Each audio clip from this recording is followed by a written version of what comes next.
8 o'clock at the MJ Morning Show. MJ and the crew here on a Tuesday. Certainly a little better this morning than it was yesterday morning. Still, I got a lot of questions.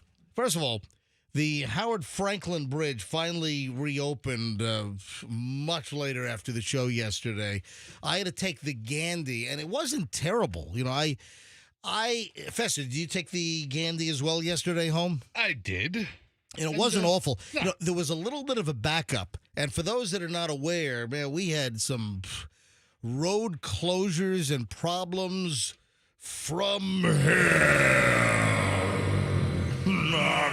yesterday because the Sunshine Skyway, that was closed for an unbelievable amount of time. I got an email notification. Let me see what time it was. It was like last night that the Sunshine Skyway finally opened up. Let me see if I can find my... Yeah, it was late. That's what I'm saying. It was late. Let me see if I can find my update from the Florida Highway Patrol. And here we go. Steve Gaskins, media update. The Skyway Bridge is now open in all capital letters, and that came into my email last night. Let's see, what was the actual time on this? Why can't I see the timestamp? I can see the timestamp at... It was like early evening. I got it. 21:18, 9:18. 9:18 p.m. last night, I get an email from the Florida Highway Patrol because I'm on the media alert list. 9:18 p.m. That is unbelievable. Then the Howard Franklin Bridge, I saw, let's see, I had another update about the Howard Franklin. Here we go. So the Howard Franklin update, that came in at, let me see if I can figure out the timestamp on that. Yeah, because I saw all these on my desktop or on my laptop. I got to look on my phone here. All right.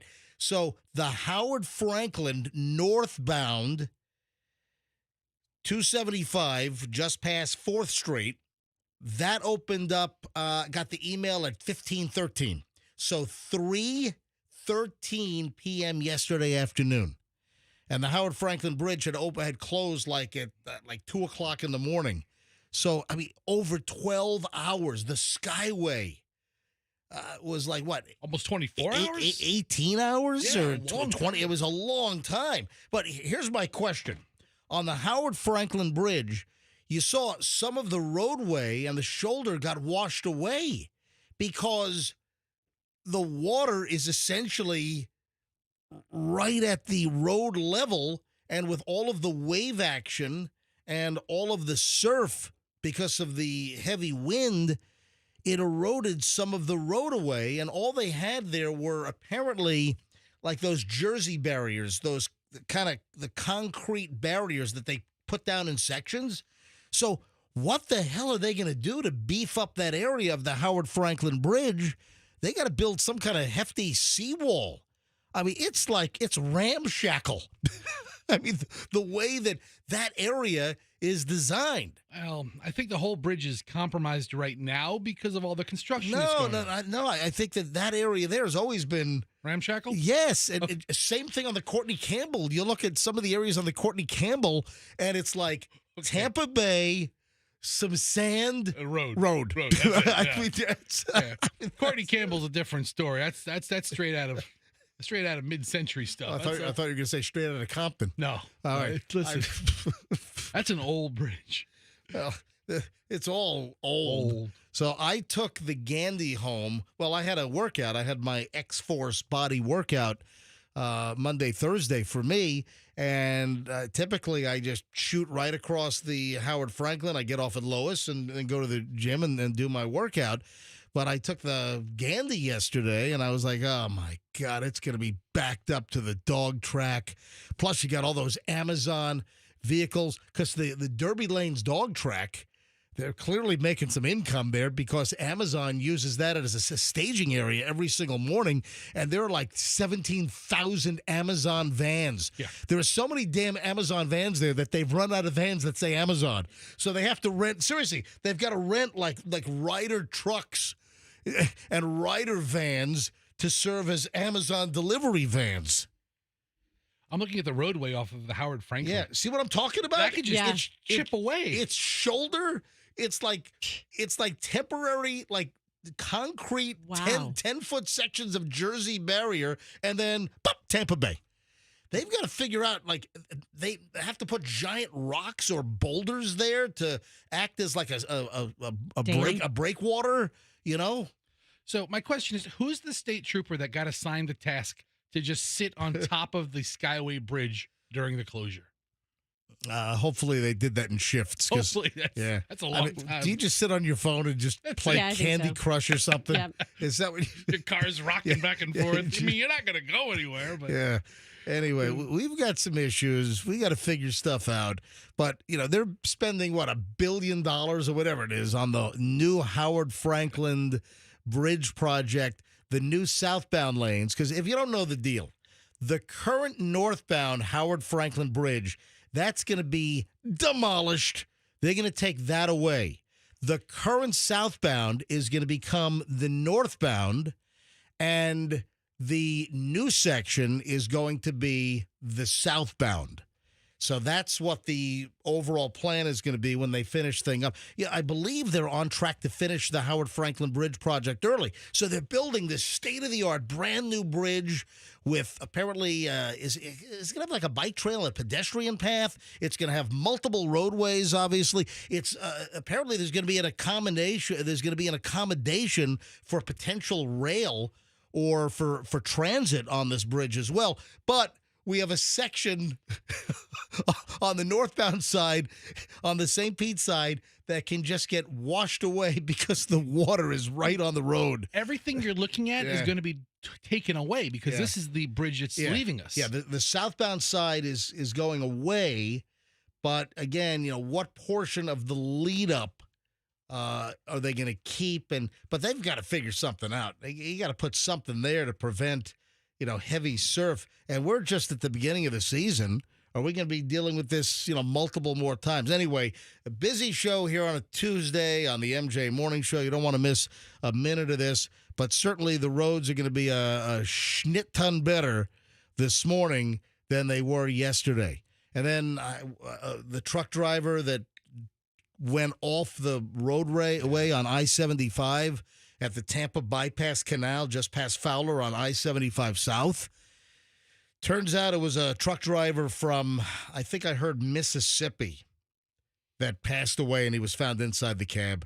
You know, worst fears, worst nightmare. We were hoping he got out, and, you know, as the day went on, we found out that he did not. And it was kind of looking that way during the show yesterday, but the truck driver did not make it as his tractor trailer went off the side into the Tampa Bypass Canal. So that's a terrible story. Not a local guy, apparently from Mississippi. All right, 6:09 at the MJ Morning Show. Just getting rolling. Back in minutes. Pat's got traffic, and like I said, much better story this morning. Crash now.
Q105, 620. MJ, Fester, Roxanne, Andrew in the producer's booth.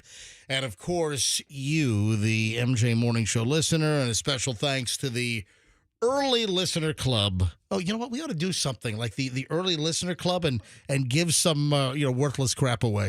We have donuts and coffee for the early risers? No, I didn't. I don't know. It's 6:20. The day is on. Let's go. It's on like Donkey Kong. Is that what you're saying? I'm saying there's a lot of people already out there. It's not the Early Risers Club. It's not like we're meeting at 3:30 in the morning. A couple of things that caught my attention in the last day or so. There's a book out, and it claims that Microsoft banned interns from being alone with Bill Gates back when he was like a regular part of the company. Yeah. That he was all flirty and a little clingy and handsy and touchy-feely. Ew. Yeah, this is the headline. This is the post headline. Bill Gates tell-all book claims Microsoft banned interns from being alone with flirty mogul before divorce. Kid in candy store. Wait a minute. So Bill Gates thought that the female interns at Microsoft were tantamount to a kid running around a candy store, like grabbing all kinds of, and all touching and licking and eating all kinds of candy? Oh, that's so gross. Does that, you know what that brings me back to? Remember the weird trips he used to take with his best friend, his female best friend or whomever, when he was married, and he would go to like a cabin or somewhere remote with her for X amount of time. A cabin in the woods? Yeah. And then there was a whole like underworld below it? Probably, knowing him and what he could build. Did you ever see that movie? If you want a great movie that's really good for the kids, seriously, Cabin in the Woods. Your kids will love it. What are they, 5 and 7? 4 and 7. They're 4 and 7. It is perfect for your kids. All right, so later tonight, tell kids, hey, it's going to be movie night or movie day. What time are the kids? Oh, they haven't started school yet. All right, so when you get home later today, tell the kids, get some popcorn. Oh, they love it. Yep. And go ahead Movie night. Hey, Fester, where's Cabin in the Woods streaming? Where's it streaming? Just go to Google and type in Watch Cabin in the Woods and tell me if it's streaming. And it's called Cabin in the Woods. All right, and tell them they're going to love it. All right. They do like creepy stuff, but this is beyond creepy. No. This is like it's like Bambi, but without the death at the end. All right. No, seriously, they're gonna love it. They will absolutely love it.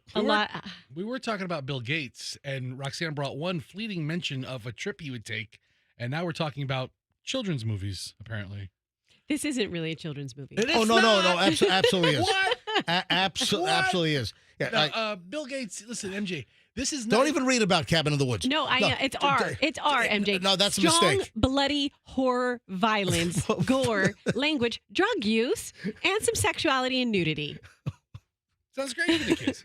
Kids will love it. It's perfect for the kids. Evelyn's into all that stuff. The kids will absolutely love it. So, so where the hell were we? MJ, it's different than him taking a trip with an adult woman who he's having maybe an illicit affair with. These are young interns, 18, 19, 20, who just get their first big professional internship at Microsoft. Yeah. And here's Creepatola Gates, eyeballing them up, maybe touching them up. Who knows?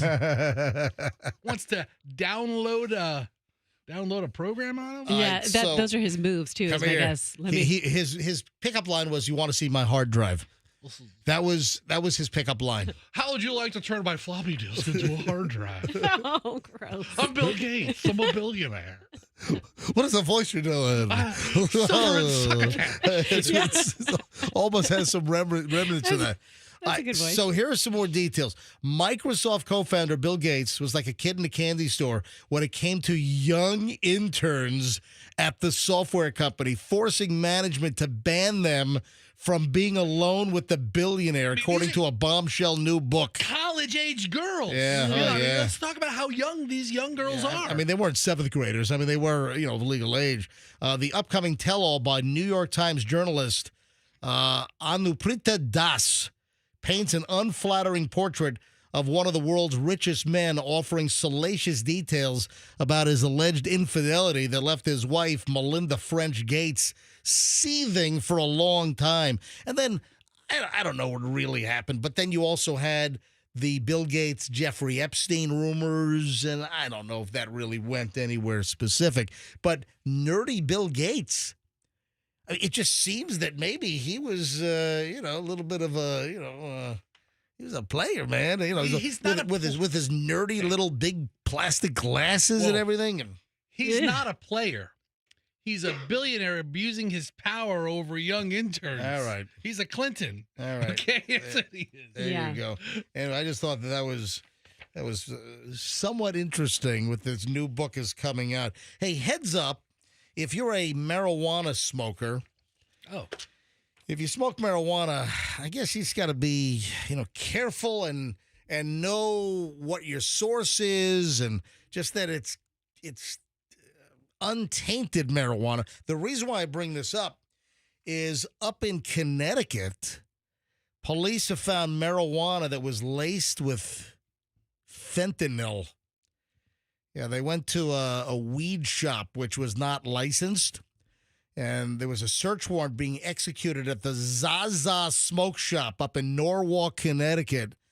And then they found out that some of the products containing THC from the store were lacking a cannabis license. So they went and they tested some of this product, and some of the weed that was being sold was contaminated with fentanyl. And see, that's one of the biggest problems out there these days is someone buys, what they think is a street drug, and they think that it's meth, or they think it's, cocaine or whatever. And the problem is you have a lot of, drug cartels or dealers, they're kind of lacing this stuff, or they're extending some of this drug with a very cheap fentanyl product.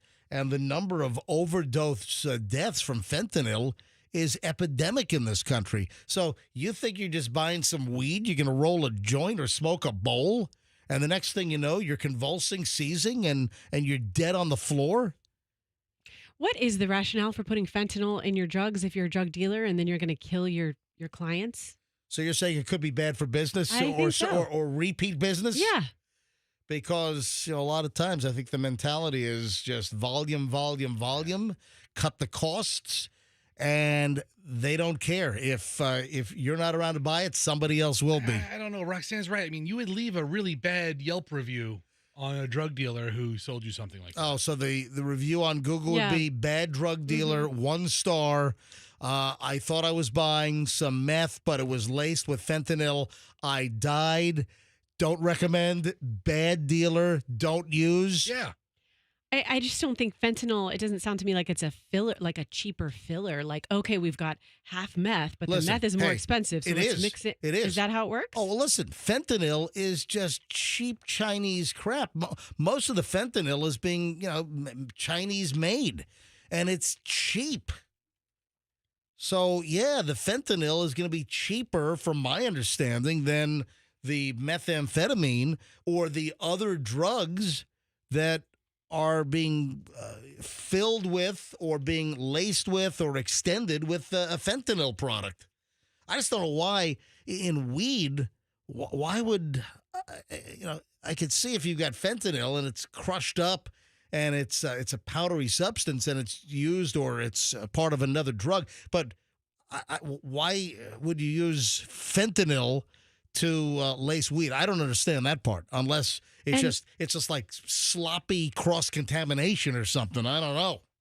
Well, maybe it's like a speedball thing with the meth and the cocaine, because I'm reading here that fentanyl is a downer, right? So then you mix that with an upper, and it's like a speedball, which River Phoenix OD'd on. Well, so did John Belushi, right. Numerous, Chris Farley, I believe, right?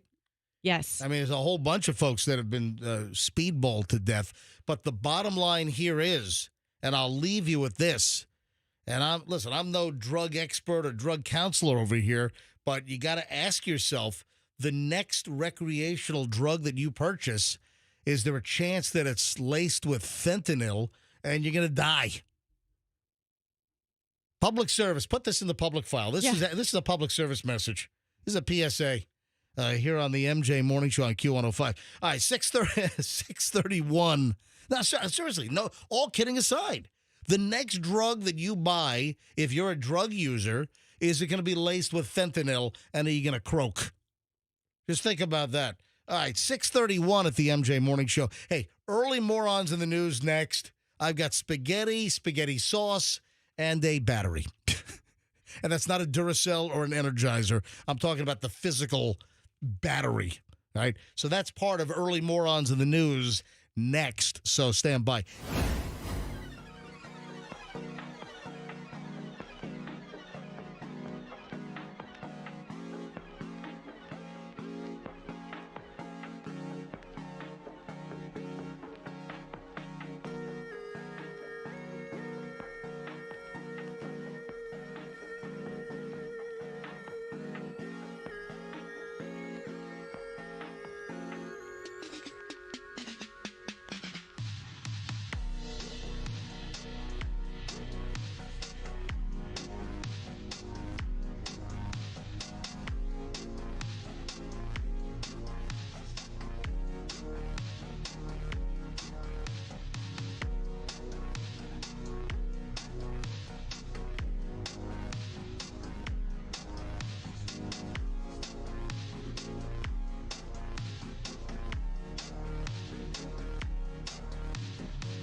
favorites into some type of a domestic issue. Come on. I mean, That's not right. It could be any kind of food. Sunday night spaghetti dinner turned kind of violent. And guess what? Right here. Where did it happen? Sunday night spaghetti dinner turned violent when a 41-year-old man threw the pasta at his mother, striking her in the head, leaving her splattered with sauce. I'm guessing this is probably some cheap-ass awful ragu or something. Or Prego. Yeah, Prego. Prego. Folks, come on, listen. I'm not a fan of jarred sauces, but if you got to do jarred, you know, there are much better sauces. I don't see in the police report exactly what the sauce was. Hey, could have been homemade, but I don't know. What's the guy's name? I'll tell you. Anthony Fiacco. Okay, you know what? Hey. Anthony Hey. Fiacco. Hey, old, yeah. Antonucci over there. Anthony Fiacco. Mom could have made it homemade, you know. Listen, you chooch. So mom was splattered. Investigators say that Anthony Fiacco, nice Italian name, Yeah. had a verbal disagreement with Ma. Come on, Ma. Turned physical. The victim is 61. Anthony Fiacco, 41. Oh, man, mom had little Anthony when she was just 20 years old. It's an early start right there. The spaghetti made contact with the victim who had spaghetti sauce all throughout her hair, according to the police report. I'm looking at the mugshot of Mr. Fiacco. He then fled the home when the cops arrived after being spotted hiding behind a bush. What? In the backyard of the house. Fiacco then tried to run away, but was quickly apprehended by the police right here in St. Petersburg. That's right. This is a St. Petersburg local story. Of course, we broadcast from St. Petersburg. Our studios are right here in St. Pete. Yeah, Just makes you so proud of this portion of Pinellas County, doesn't it? Old Anthony Fiacco. No. Fiacco. Fiacco. Fiacco over here. He doesn't look like quite a runner. No. He's got a lot of chins going on. You know, with the Vester Italian blood in him, Fiacco, he looks like maybe he could be a distant cousin of yours, Siciliano. You know what? Just a couple of different boats. We caught the 1030. He caught the 345. There's some more details here. Fiacco is charged with domestic battery for the spaghetti incident and mom being covered with spaghetti and spaghetti sauce.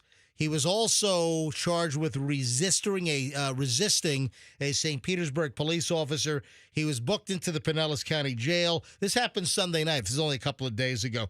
No weapon was seized. Now, Mr. Fiacco clocks in at 5'6" and 250 pounds. Oh, he's a little squatty body. Yeah.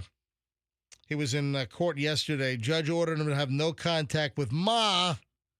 Come on, Ma. Fiacco will be allowed a one-time visit at the home in the presence of law enforcement officers to retrieve personal belongings from the home that I guess he shares with Ma in St. Pete. Did you find his Facebook page? Yeah, everybody's on Facebook these days. Yeah. I don't know if this is him. No, I don't. That's not the same Anthony Fiacco. I don't know. Different skin color. Stuttered. Yeah. Let's look at him. Whole different ethnic lineage. That could be him. I don't know. I don't know. Maybe on a better day. Anyway, let's see here. Fiacco, who also uses the surname Edlin. Yeah, that's him. That's him. That is him. Yeah, that's But him. he has a picture of somebody completely different as his profile. Oh, no. I'm sorry. No. His profile picture matches. It's his banner. His banner doesn't match. Looks like he's got some rapper or something as his banner. Yeah. What rap song do they talk about throwing pasta sauce? Hey, I don't know, but Eminem has a spaghetti. Eminem's mom's spaghetti. Yeah. All good points. It's a fast food spaghetti spot up in Detroit. If you go to Detroit, obviously you got to get some great Detroit pizza, or you go get the Detroit at the Nona Slice House, which is a kick-butt Detroit-style pizza right in Safety Harbor. But if you go to Detroit, you got to hit some of the top 5 best Detroit slice places. Buscemi's. Well, there's a bunch of them. Buddy's is one of the top-rated ones typically. But you also got to stop by M&M Spaghetti Place called Mom's Spaghetti, which I've not been to yet, but it intrigues me. You go there, you order spaghetti to go, and it comes in like the old white Chinese food container. Yeah. Seriously, that's what it comes in. Anyway, Fiacco's got a little bit of a sheet. He's got a little bit of a file going on here. Fiacco has prior convictions for battery, trespass, violating probation, throwing a deadly missile into a building. The missile was a Heineken bottle that he threw at an apartment window after being asked to leave a party. And in that case, flying glass hit several partygoers. So he got in trouble for that. So, Mr. Fiacco, if you're listening to the MJ Morning Show, dude, just cool it. Come on, be a productive member of society. And don't douse your mom with spaghetti sauce, okay? What's going on? Yeah, Anthony. Yeah, Tony. Anybody know Anthony Fiacco in St. Pete? Call us up. Tell us about Anthony. Hey, Anthony, if you're listening, tell us your side of the story. Hey, maybe it's all mom's fault. Maybe mom's spaghetti just wasn't up to par. That's her I fault doubt right it. there, right? 800-990-1047. Anthony, if you're listening, if you were able to retrieve your radio, your clock radio from mom's house with your supervised St. Pete Police Department visit, give us a call. 800-990-1047. All right, this is another clearly moron in the news story with a little devious, devilish little twist. You got a woman tried to poison her husband with eye drops. We've talked about this in the past. Hold on, is that poison to the? I mean, it just makes you like a little sick, right? Oh wait, they did that in Dumb and Dumber. Listen, the Visine in the drink, and then all of a sudden it makes you run to the bathroom. Yeah, this is a story that's been circulating for a long time. We got a 39-year-old woman who was arrested in Pleasantville, Iowa. So I think it's safe to say that not everything is very pleasant right now in Pleasantville, Iowa. Yeah, that's fair. Yeah, a woman in this little bitty town is accused of poisoning her husband with eye drops at least 2 times last year. Hey, folks, don't get any smart ideas from this. All right, this is morons in the news. You don't want to end up in morons in the news. Daisy Zantger, 39, was arrested last week, more than a year after she allegedly spiked her husband's drinks with over-the-counter eye drops containing ingredients including the harmful tetrahydrozoline hydrochloride, according to the charging documents. Yeah, eye drops can be dangerous, cause sleepiness, low blood pressure, dangerously low heart rate when ingested. Yeah, the eye drops were placed in her husband's drink on 2 separate occasions from what they were able to determine. Last summer, July of 2023, according to the criminal complaint, Daisy Zantger did admit during an interview to administering a harmful substance on 2 separate occasions to her husband's drinks. Her husband survived the alleged poisonings but was hospitalized after struggling to breathe after drinking the tainted beverages.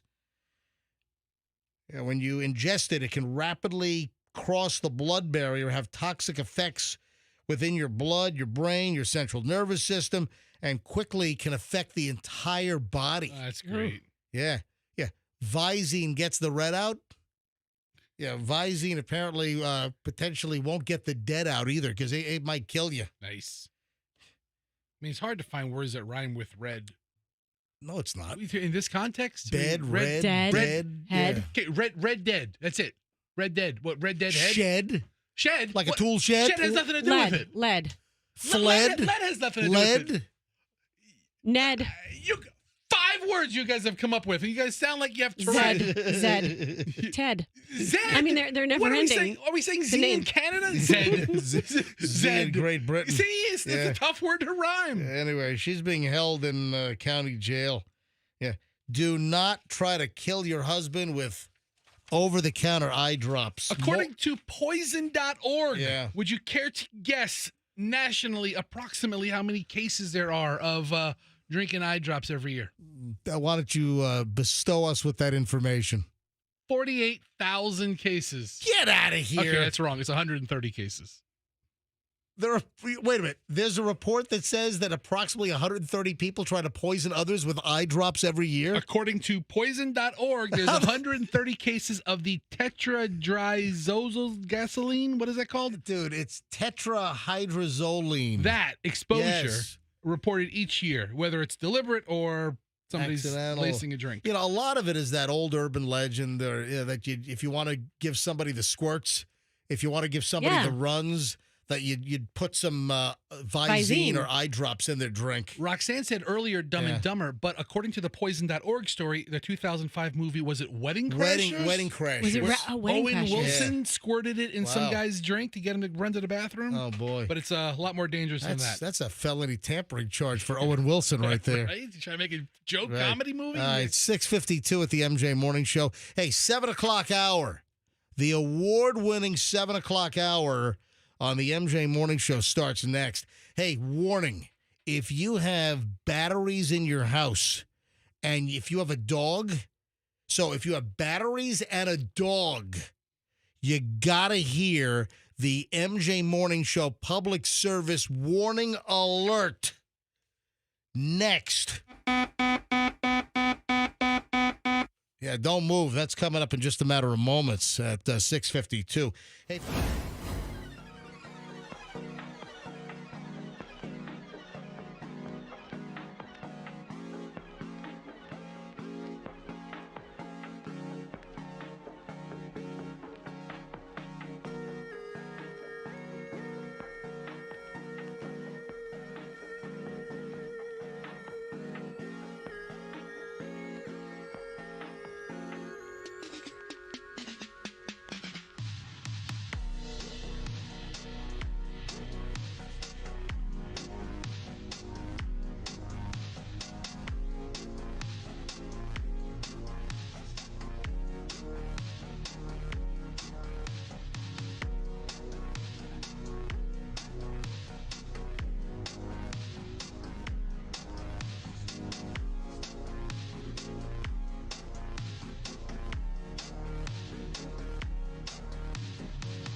Now, Fester, I have not filled you in on exactly what this is.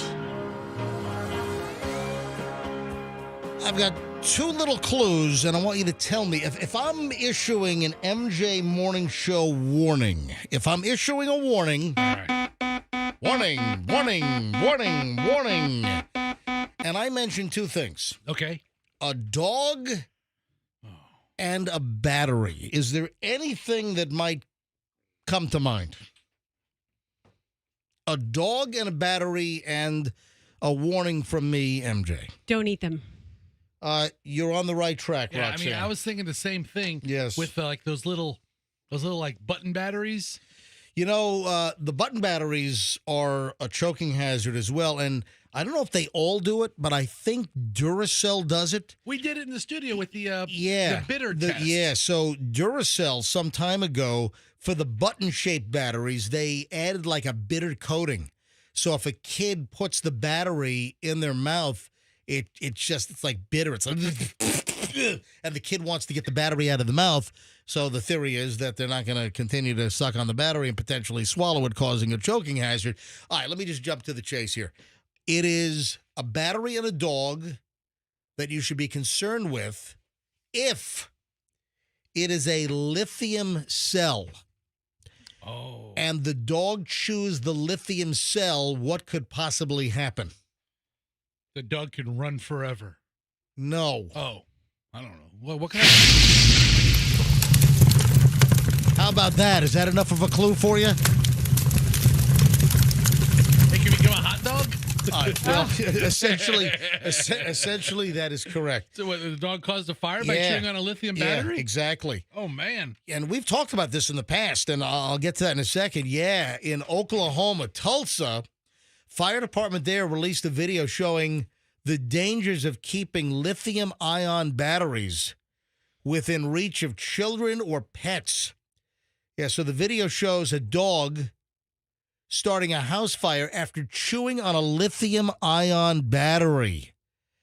In the video, 2 dogs and a cat are seen from an indoor monitoring camera in the home's living room. One dog begins chewing on a lithium-ion battery pack until it explodes and catches the freaking house on fire. Yeah, the fire was put out by, quick-acting fire department. All the pets were able to escape the burning home through the dog door. So they had one of those little floppy dog doors, and they knew to get the hell out of the house. But what if there were no, what if there was not a dog door? The pets could have expired. All right, couple of things here. First of all, there are YouTube videos, and we've talked about this. If you take like a lithium ion, I'm just for the sake of the conversation, I think this is what they did on some of the YouTube videos. Lithium ion cells, if you bust those things open and they're exposed to water, they will like explode and catch on fire. I'm talking about like a simple Energizer, lithium cell. And, I use those. I've got a bunch at my house. Because, I'm a scuba diver, and one of the dive computers that I have, I've got a wrist-mounted computer, which is made by Shearwater. It's for divers. It's called the Perdix 2, probably the best dive computer I've ever owned. And I love that it uses one AA lithium battery. It's a regular AA cell. And you can get the AA's. I buy the Energizer lithiums. That's what they recommend. But if my dogs got a hold of that lithium battery and they chewed it, and they busted it open, it could cause a fire. And again, if you go to YouTube and you just type in lithium battery fire, AA battery or whatever, they have done experiments where they open the battery up, they take out like the rolled up element inside, which is coated with the lithium, which creates the current and the actual voltage, and they just drop this in like a bucket of water, and the thing, it like blows up. Wow. So that's what happened. The dog is chewing, I think this was a battery pack. And listen, the same technology, whether it's in a disposable AA battery or even if it's, one of your battery banks that we use, for your cell phone charger. I've got an Anchor battery bank. Now, those are pretty stable. You'd think until you compromise it. But we've heard about these battery banks, not necessarily Anchor, but we've heard, other brands of battery banks that have caught fire, or laptops with a lithium-ion battery just spontaneously combusting on a flight. I mean, that's why they don't want you putting lithium batteries in your checked luggage, because that'll suck. They don't want any lithium batteries. And folks, seriously, I mean, it's really amazing that there hasn't been a problem or a flight taken down with a lithium battery fire in the cargo hold, but that scares the bejesus out of me thinking about that. So heads up, simple dog chewing on a battery pack, lithium batteries, caught the damn house on fire. I didn't know the pack was so delicious for dogs in the first place. It was sausage flavored.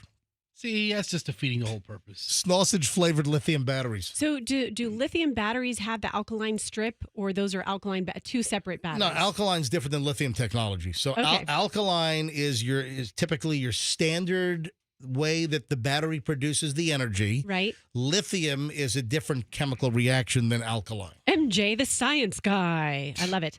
I was just you being a wise ass? No, I'm learning. Alkaline That sounds metals. like you were mocking me. Well, that too. That was a mock. It's almost like you set him up for that question In and fact- give you a legitimate response for you to mock him. In fact, if you were wearing a smock, it would be a mock smock. I just found online alkaline substances, they're not flammable on their own, but certain metals, such as when they interact with water or air, they can lead to combustion. Let's there leave, you let's, have it. let's leave that to the science guy, Rob. All right, so Yeah. listen, just a heads up. MJ, the science guy. Just a heads up, a little lithium battery, if your dog chews it, that could cause a freaking house fire. And there was another item, another household fire issue. We've talked about this multiple times. I saw another story where sun coming into a house reflected on some piece of glass, and it caused like a focused magnifying like beam from the sun, and it like lit a couch on fire. You got to be careful. If you've got those prisms in your house, those little dangling wind chimes, or you've got seriously, if the sun comes in at the right angle, it could go through these little like prism devices and burn your freaking lithium or your bathroom to the ground. Why am I saying lithium again? I got lithium on the brain. Lithium, living room, trying to combine. You need some lithium. That's just I take lithium every day. No, I'm kidding. I don't. But seriously, I know what the latest was.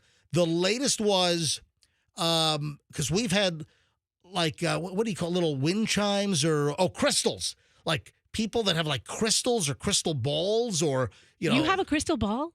I didn't say I had a crystal ball. You said what we have, crystals. I did crystal not. balls. I said what people have. I didn't say what we have. I don't have a crystal ball. No, We'll but work off a chandelier. you know what? If you've got a chandelier that has like dangling, pieces of crystal, if the sun comes in and hits it at the right angle for the right amount of time, yeah, it can direct energy. The latest case was a bathroom vanity mirror, and the sun came in, bounced off the vanity mirror, and it lit like a sitting bench in the bathroom on fire. You got to be careful with this crap, folks. I'm telling you right now. All right, 7:10 at the MJ Morning Show. Roxanne, I would like to talk about your situation. Yeah, I would like to in the next pause. segment. No, okay. Pause. Pause The game is what my kids say. My kids say pause the game. Roxanne's gonna put the brakes on it. Okay, That's, this is what it is. It's a serious situation. Let's be a little bit more strategic. Oh, trust me, I have all the strategy I need. I want to just, trust me. Just No, you know no, who I trust no, with no, all this? Your no, wife, Michelle. No, trust your wife, Michelle. No, trust me. Yeah, All trust him. So next segment. No. Next segment, I want to talk about this. Roxanne, you've kept this under the rug for too long. Years. It is time to discuss this. Can I amend something I said on yesterday's show? Can we do that as well? Okay. Maybe. Does it Okay. refer to this? No. Roxanne. Different. I'm deflecting. Folks, Roxanne has an issue that has been bubbling underneath the surface for a couple of years now. The entirety of the show. And we've kept this quiet. Roxanne didn't want to talk about it on the air. It was dealt with, and now it has bubbled back up. Roxanne, I'm telling you, trust me on this. I'm not going to steer you wrong. This is very serious.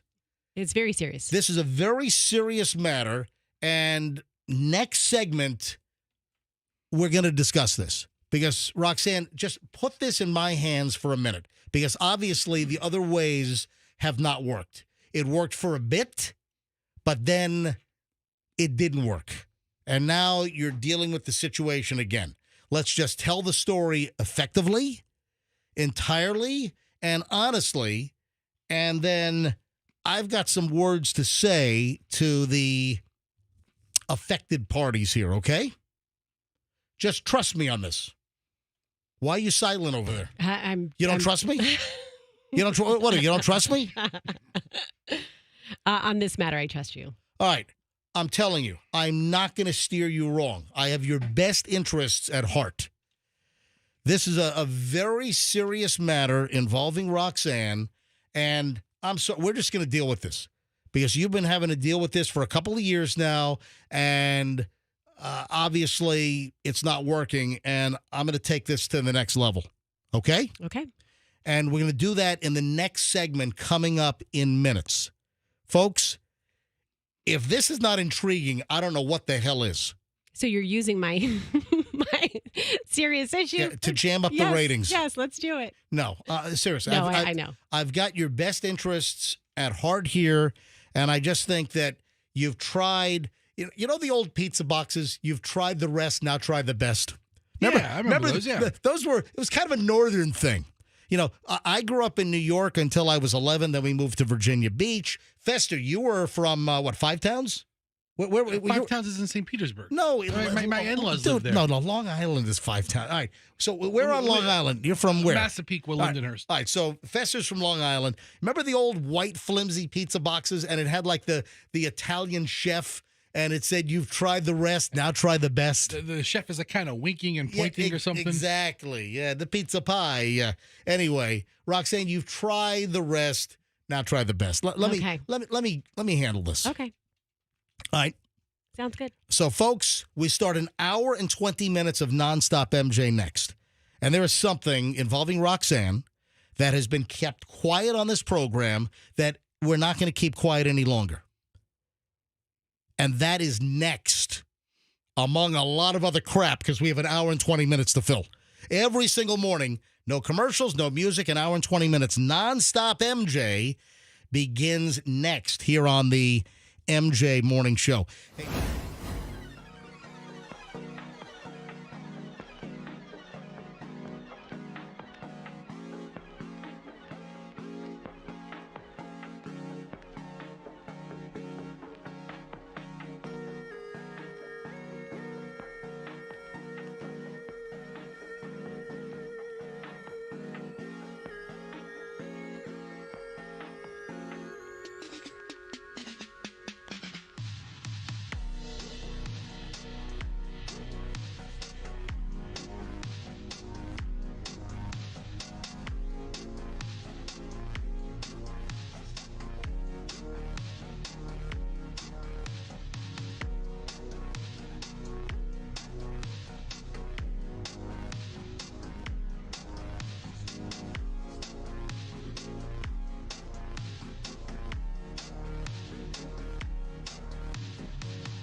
Q105, 104.7 FM. If you know someone that does not listen to the MJ Morning Show, convert them. It is still amazing to me the number of people that don't know we exist, because we've had tons of people move to the Tampa Bay area since, the whole COVID deal.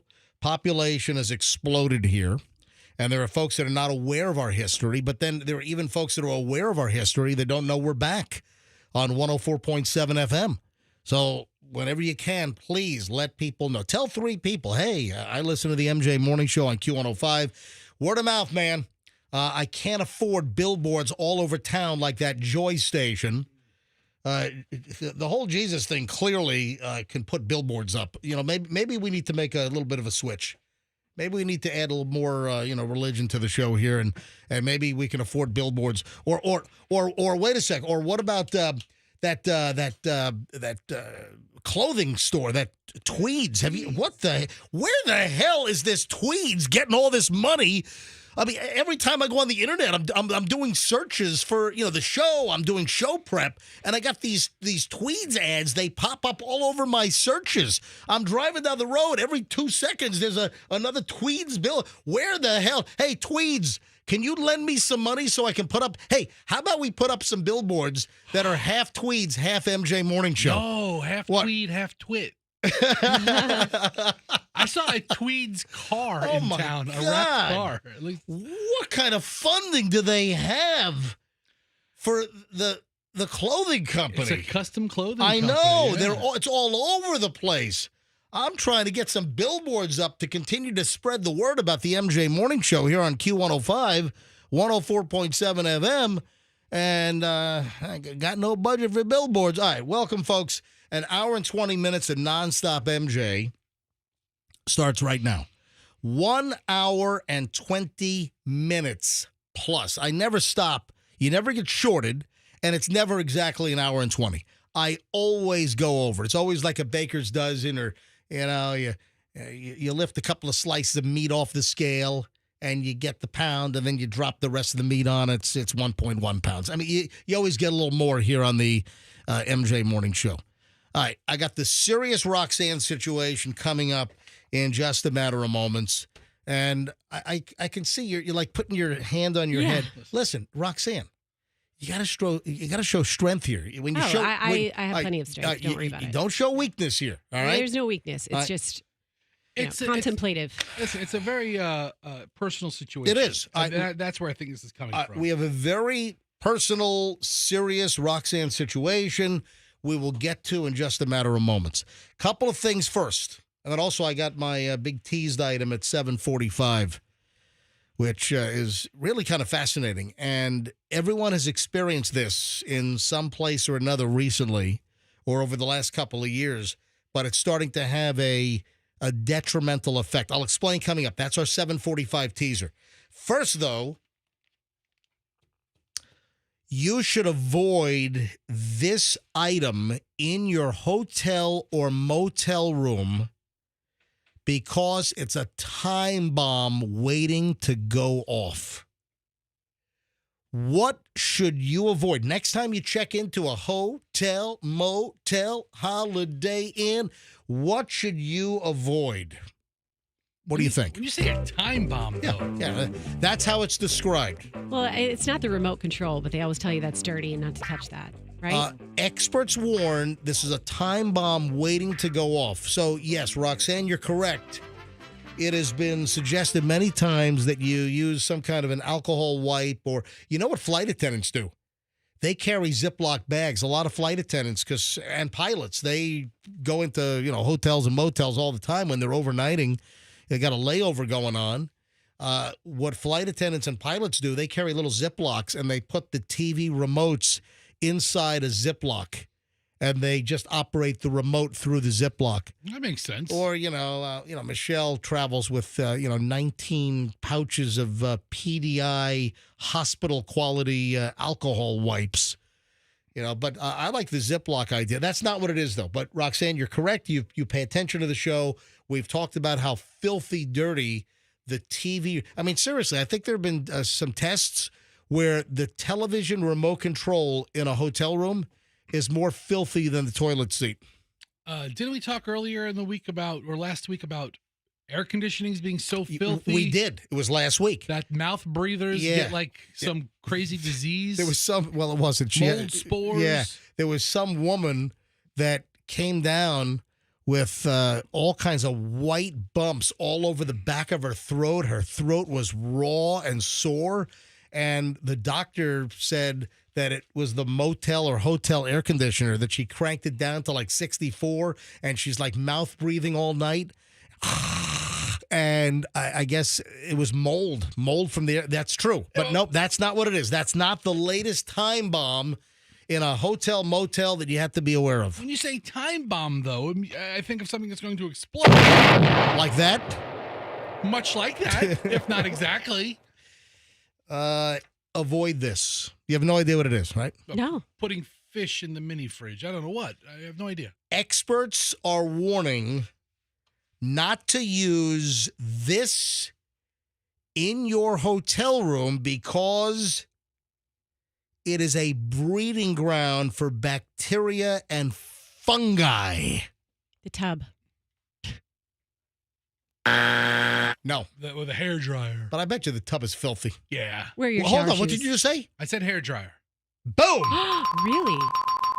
Only because it's the only thing I could think of Yep. besides the iron that gets hot in your hotel room. Yep. Well, would that be the case with any hair dryer? Because I guess where you're going with this is that it's a place for bacteria to store, and then you turn it on and blows it all in your face. The difference is, and my wife draws a clear line with her bacteria versus the bacteria of Others. thousands of other people. Yeah. Using a hairdryer riddled with bacteria and germs does pose health risks and can be detrimental to your hair health. Dust, mold, debris. You have people that have used these hair dryers, the stuff that collects in there, other Ew. people's, dandruff, other people's, oily, people will touch the hair dryer to their hair so you get their scalp juice in there and everything. I Do always they do that. though? I mean, Always. Oh, who touches a hair dryer to their hair? Hey, touch it all over. Froggy has that condition where he's got to run a hair dryer. So he'll use a hotel hair dryer, put it in bed with him in order to help him with his migraines when he travels. So you got a hair dryer in bed with Froggy. It's probably touching his crotch at some point, and then you're going to hold this thing and dry your hair with it? maybe not. You could be blowing Froggy crotch germs all over your face. I'm sure it's not touching his crotch, but it certainly is pointed in that direction occasionally. Yeah. The hair dryer is rarely cleaned, if ever. The vents can be blocked, affect the heat output. Neglected hair dryers are time bombs waiting to go off, said this environmental scientist. Debris buildup inside the device spells overheating,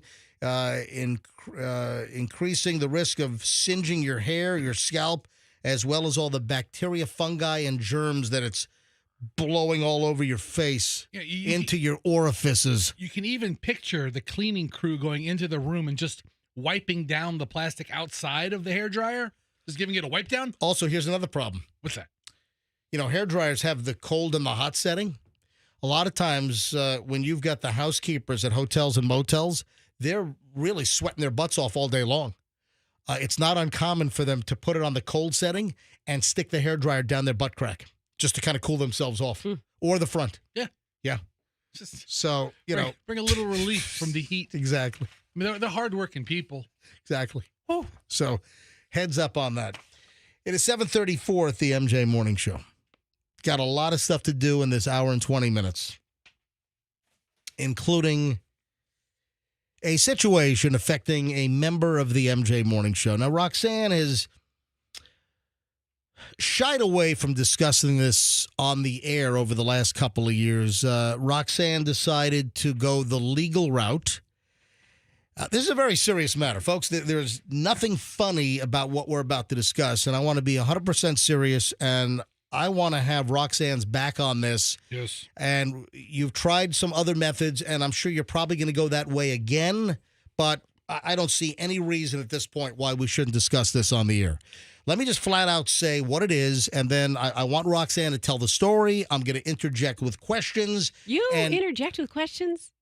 and then I'm gonna issue MJ justice on this. Okay? Yes, there's nothing funny about All this. right. Roxanne, I'm just gonna blurt this out. Roxanne has essentially had a stalker situation that has developed since the MJ Morning Show came on the air almost 4 years ago in October of 2020. Yes, a very unfunny stalker situation. Yes. Now, Festive, come on, dude. I just want to reiterate I'm how trying to be unfunny serious this is. here, and you're like, This is not funny. This is not. Then I'll I'm tell you using what. my unfunny why voice. don't you go to Wawa and go steal some Splenda packets right now? Can I really? No, I'll see you guys in 20 just stop being a wise ass. I just want to hit home. All right. This is unfunny. All right, stop it. I'm done. All right, Roxanne. This is a stalker that has been contacting you against your will. The stalker has your cell phone number and constantly sends you texts. And I'm telling you right now, the guy's listening. The guy listens to every word on this show. This guy, Mr. Stalker, you know who you are. We know you're listening right now. You need to stop. All right, Roxanne, explain exactly what has happened here. Kind of lay out a cogent, quick story, and then I'm going to try my remedy. Okay, it's a long story, but I'll do bullet points. When I first started the show, I do the text line, obviously, and this person reached out to me on the text line and was actually quite nice to talk with on the text line during the show, as I do with many of the texters. And honestly, the first, year or so on this show, there was some getting used to. It was hard to find my footing with you three guys who've been together for as many years as you were. And I didn't mind texting with this person, and he was very complimentary. And, if there was a joke that I tried to say that wasn't funny, he laughed at it on the text line. And, it was like a nice encouraging relationship, right? Via text, from a fan. And at some point, something about, actually, ironically, around the time that I started to feel really good in this room with you guys, things started to feel a little bit odd with him. And I couldn't quite put my finger on it, but we'll just say boundaries, right? It felt like a little bit more than what a texter would, the boundaries that they would give me via the... But I wouldn't classify having a texting situation back and forth with a regular listener.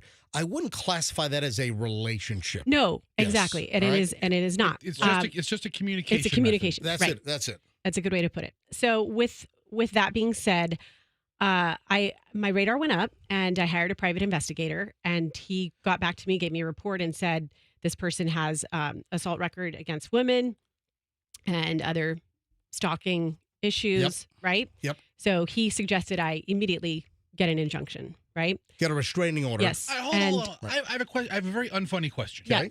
What happens from a guy who's sending text messages to a radio show to you deciding? What was the straw that finally made you? I mean, that's a big leap. I was about to ask the question. I'll get to that. What, believe me. what was the line or the boundary that was crossed that you then felt like you were in danger, or that it was really creepy? It was just a feeling. It was just a feeling at this point. Maybe the feeling of too much communication, right? And just an awareness that I needed to understand. So at that point, he made that suggestion. And in my mind, I said, well, this person hasn't done anything to me. He's just too eager on the text line, but at least I know, what the situation is. What's the creepiest thing we're getting there that was texted? So I'll fast forward to you. Yep. And again, he showed interest in the show, in my PSA show that I did, in, the business, all those things. So at some point during this big chunk of a positive relationship, at least a year of us doing the show together, I gave him my email address. I spoke with him on the phone, all very positive, right? It was just at some point, like I said, when things started to change in this room and I felt comfortable in here, that's when things seemed to change with him. And at that, to me, that's irrelevant. What is this guy doing? It is. What's this guy doing that's creepy? Because then it became a back and forth of one day I'm the most amazing person in the world to the next day I'm a bleeping whore. Okay, back and forth. So he called you a effing whore? Oh yes.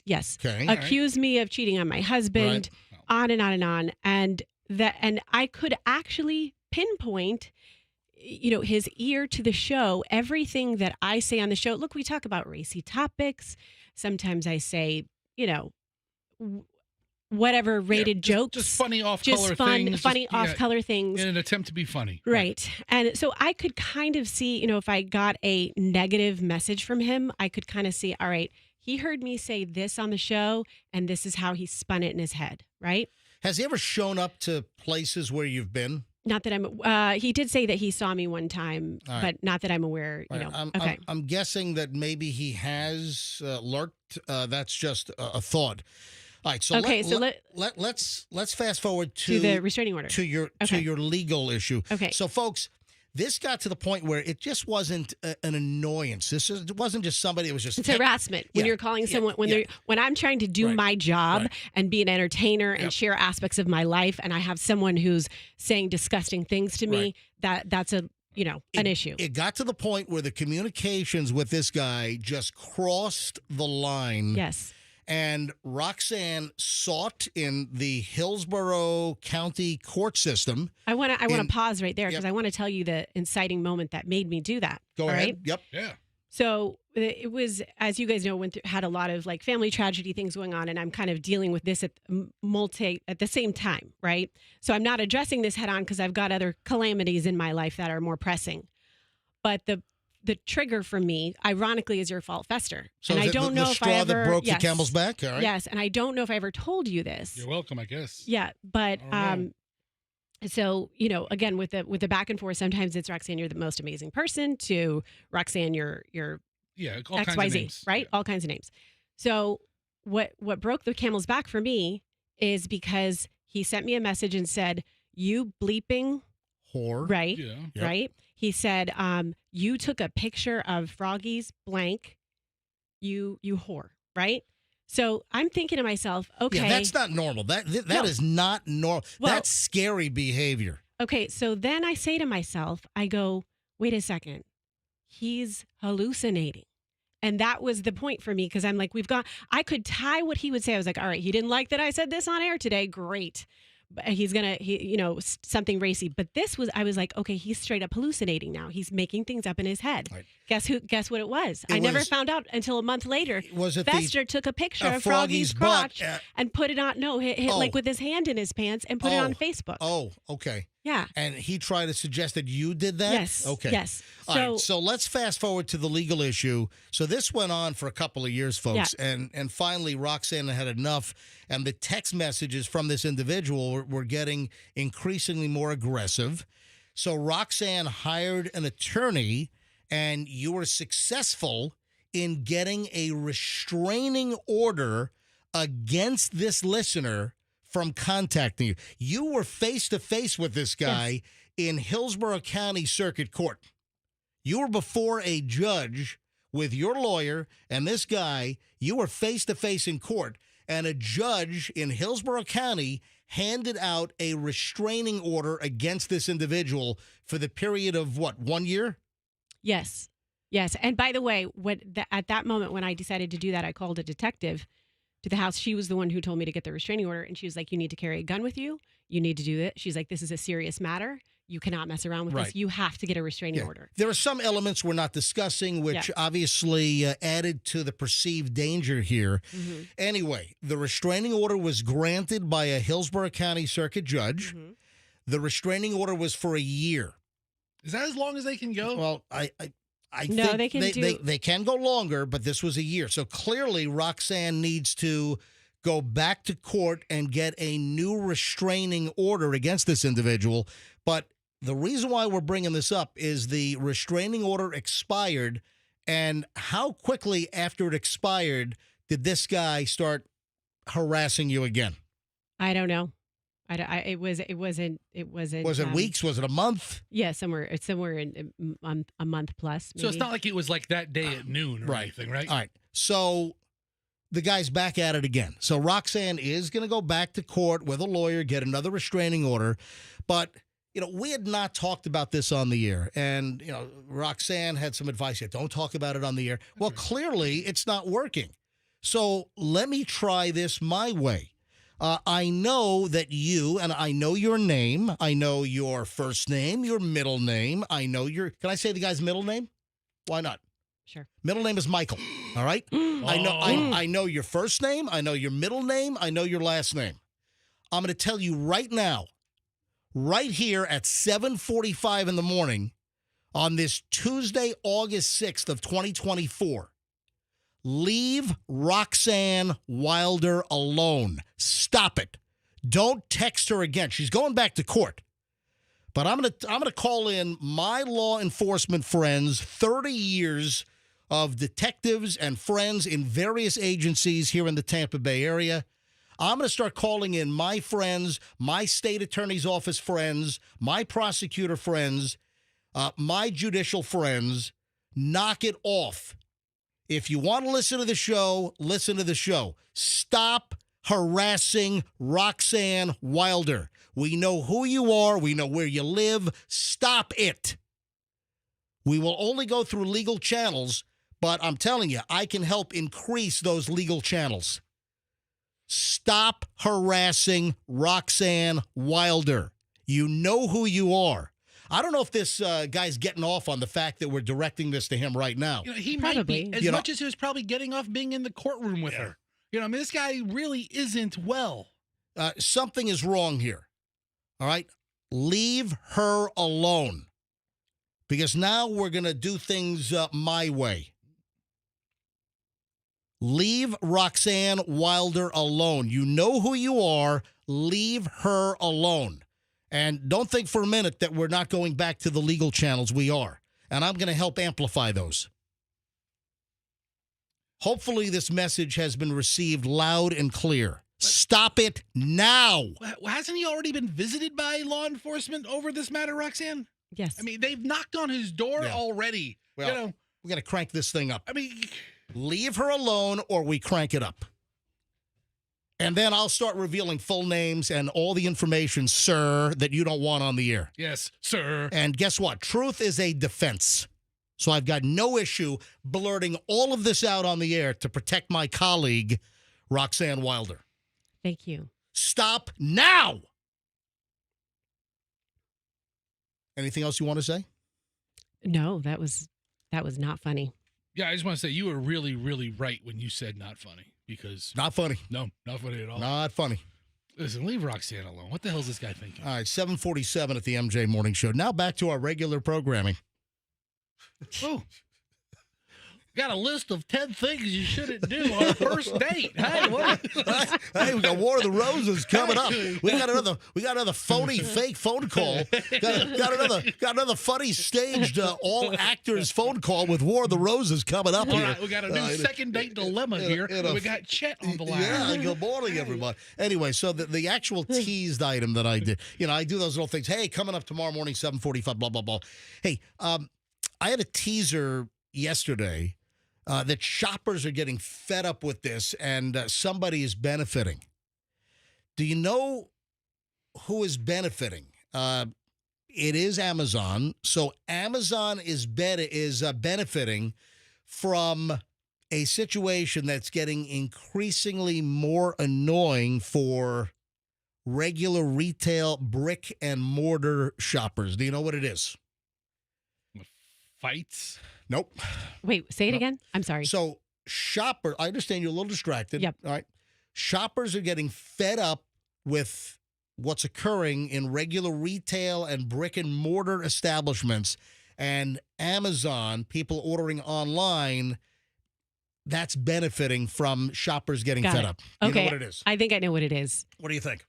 It's got to be self-checkout. No. Okay. Nope.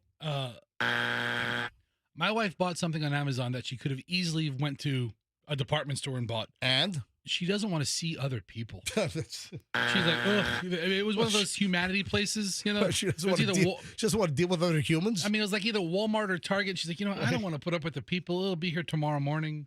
Done and done. Is it people? What is it? Returns? Is it lines? My wife returns everything. It's all of the anti-theft measures that are happening. You go to some stores now, you can't even get the freaking deodorant off the shelf yourself without having to call somebody over with like a key to open up the plexiglass, jail that they have a lot of products in. The razors, last year I attempted to grow a beard, and I went to the beard supply aisle, and everything at Walmart was under lock and key. I went to buy my kid an electric toothbrush. I had to call an attendant. They had to come out and open the case and let me get which one I wanted. And Amazon is gaining. Amazon is benefiting from this because as regular retailers are cracking down. The first place that I saw this was some time ago. I think it was like, 4 years, maybe 9 years ago. Maybe 9. I was out in Los Angeles, and I think we were overnighting in L.A. to catch a flight the next day to Fiji. So the whole family, we were headed to Fiji to do some scuba diving. White wall and all, folks. Ooh, it was great. And we stopped in L.A., had a day in L.A., and then we were leaving. And I remember we needed to get a couple of things at, I think it was a Walgreens in Los Angeles, and go into the store, and I was walking down the aisles, and like almost every single aisle and shelf was behind a plastic door with a lock. And I couldn't grab anything.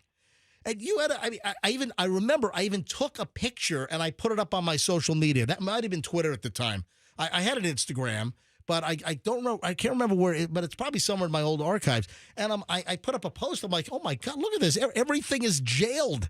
Everything inside this Walgreens is in jail. So that's like 9-10 years ago at a Walgreens in Los Angeles. And of course, that's expanded because you have all these retail theft operations all over the country that are stealing, thousands of deodorants, thousands of, Crest white strips and toothpaste and all these consumer goods.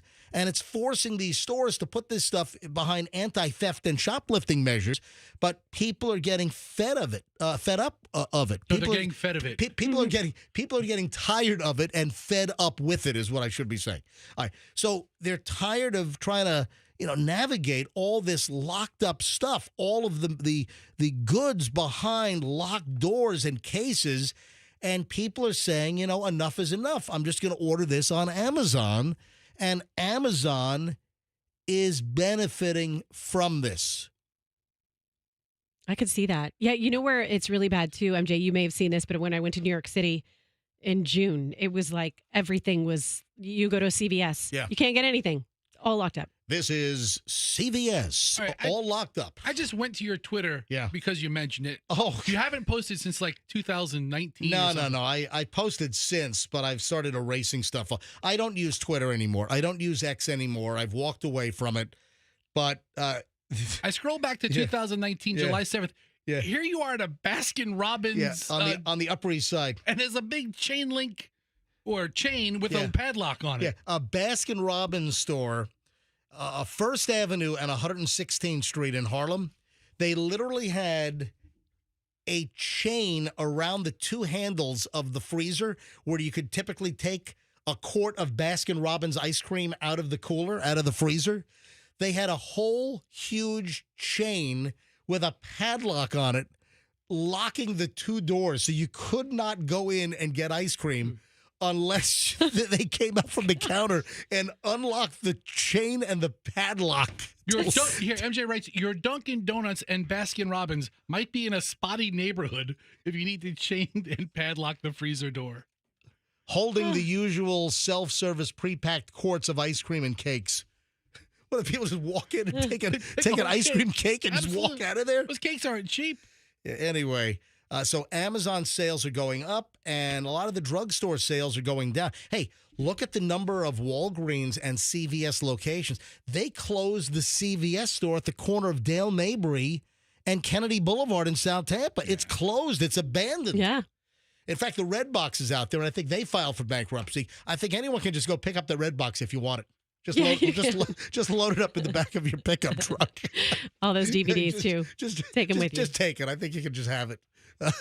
I please don't cite me as a permission giver when you get arrested. Yet. Well, Your Honor, I heard it on the radio. I heard MJ say I could just go to and just rip the red box out of the ground and just take it home with me. No, don't do that. All right, where was I? I think we're just wrapping things up. All right, so again, all these stores are, but also, the pricing. You look at a stick of I don't know. I buy Sure unscented deodorant, and you look at the price, or toothpaste. You look at the price of. I use the Arm & Hammer baking soda with peroxide toothpaste. I've used that for 20 years. You look at the price of that at Walmart versus the price of it at like a Walgreens or a CVS, and it is dollars more expensive in many cases. So I think that's catching up as well. That a lot of the CVS and Walgreens, they kind of just banked on convenience, but the pricing has become so disproportionately high that I think that's also affecting their sales as well. And then, of course, all the anti-theft measures. So I'm sorry to be distracted, but if anybody just wants to have a fun hour in the afternoon, go through MJ's old Twitter.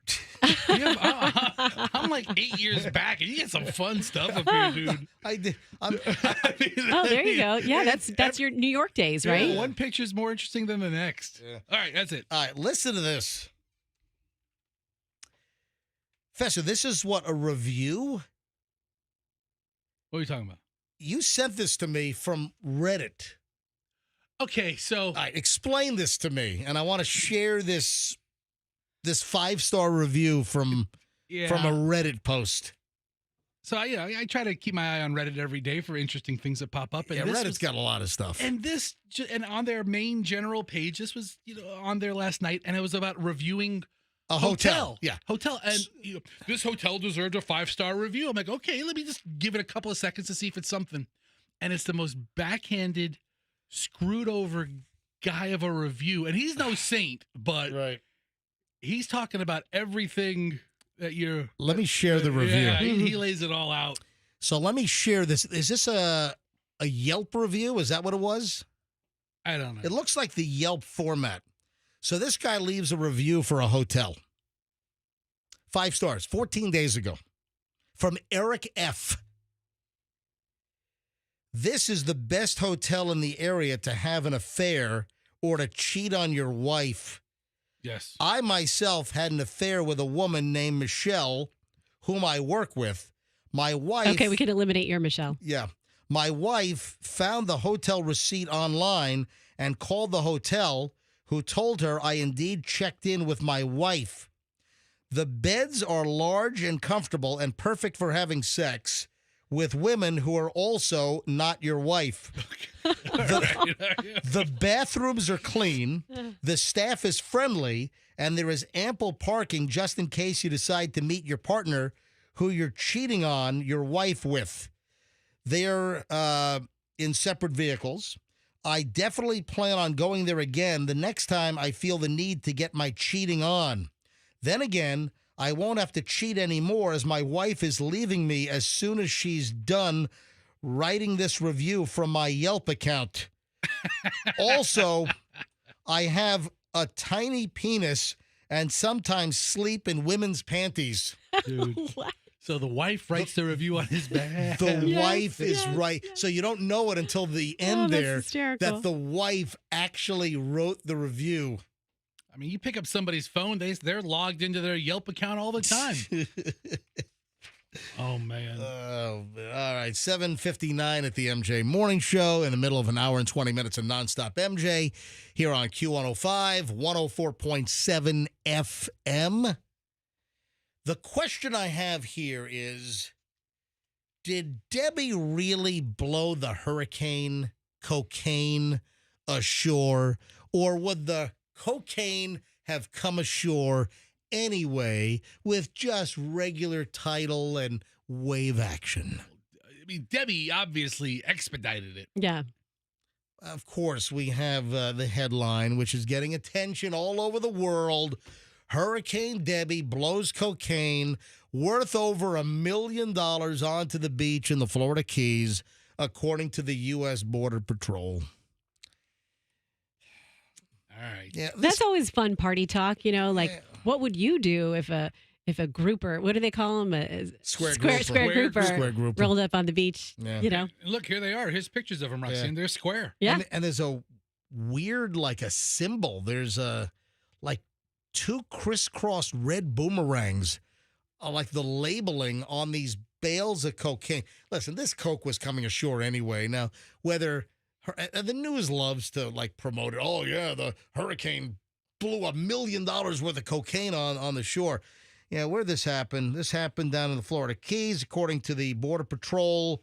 Acting Chief Patrol Agent Samuel Briggs II wrote on social media, Hurricane Debbie blew 25 packages of cocaine, 70 pounds worth, onto the beach in the Keys. They posted a couple of images. Briggs from U.S. Border Patrol said the drugs has a street value of over $1 million and was found by a good Samaritan who then contacted authorities.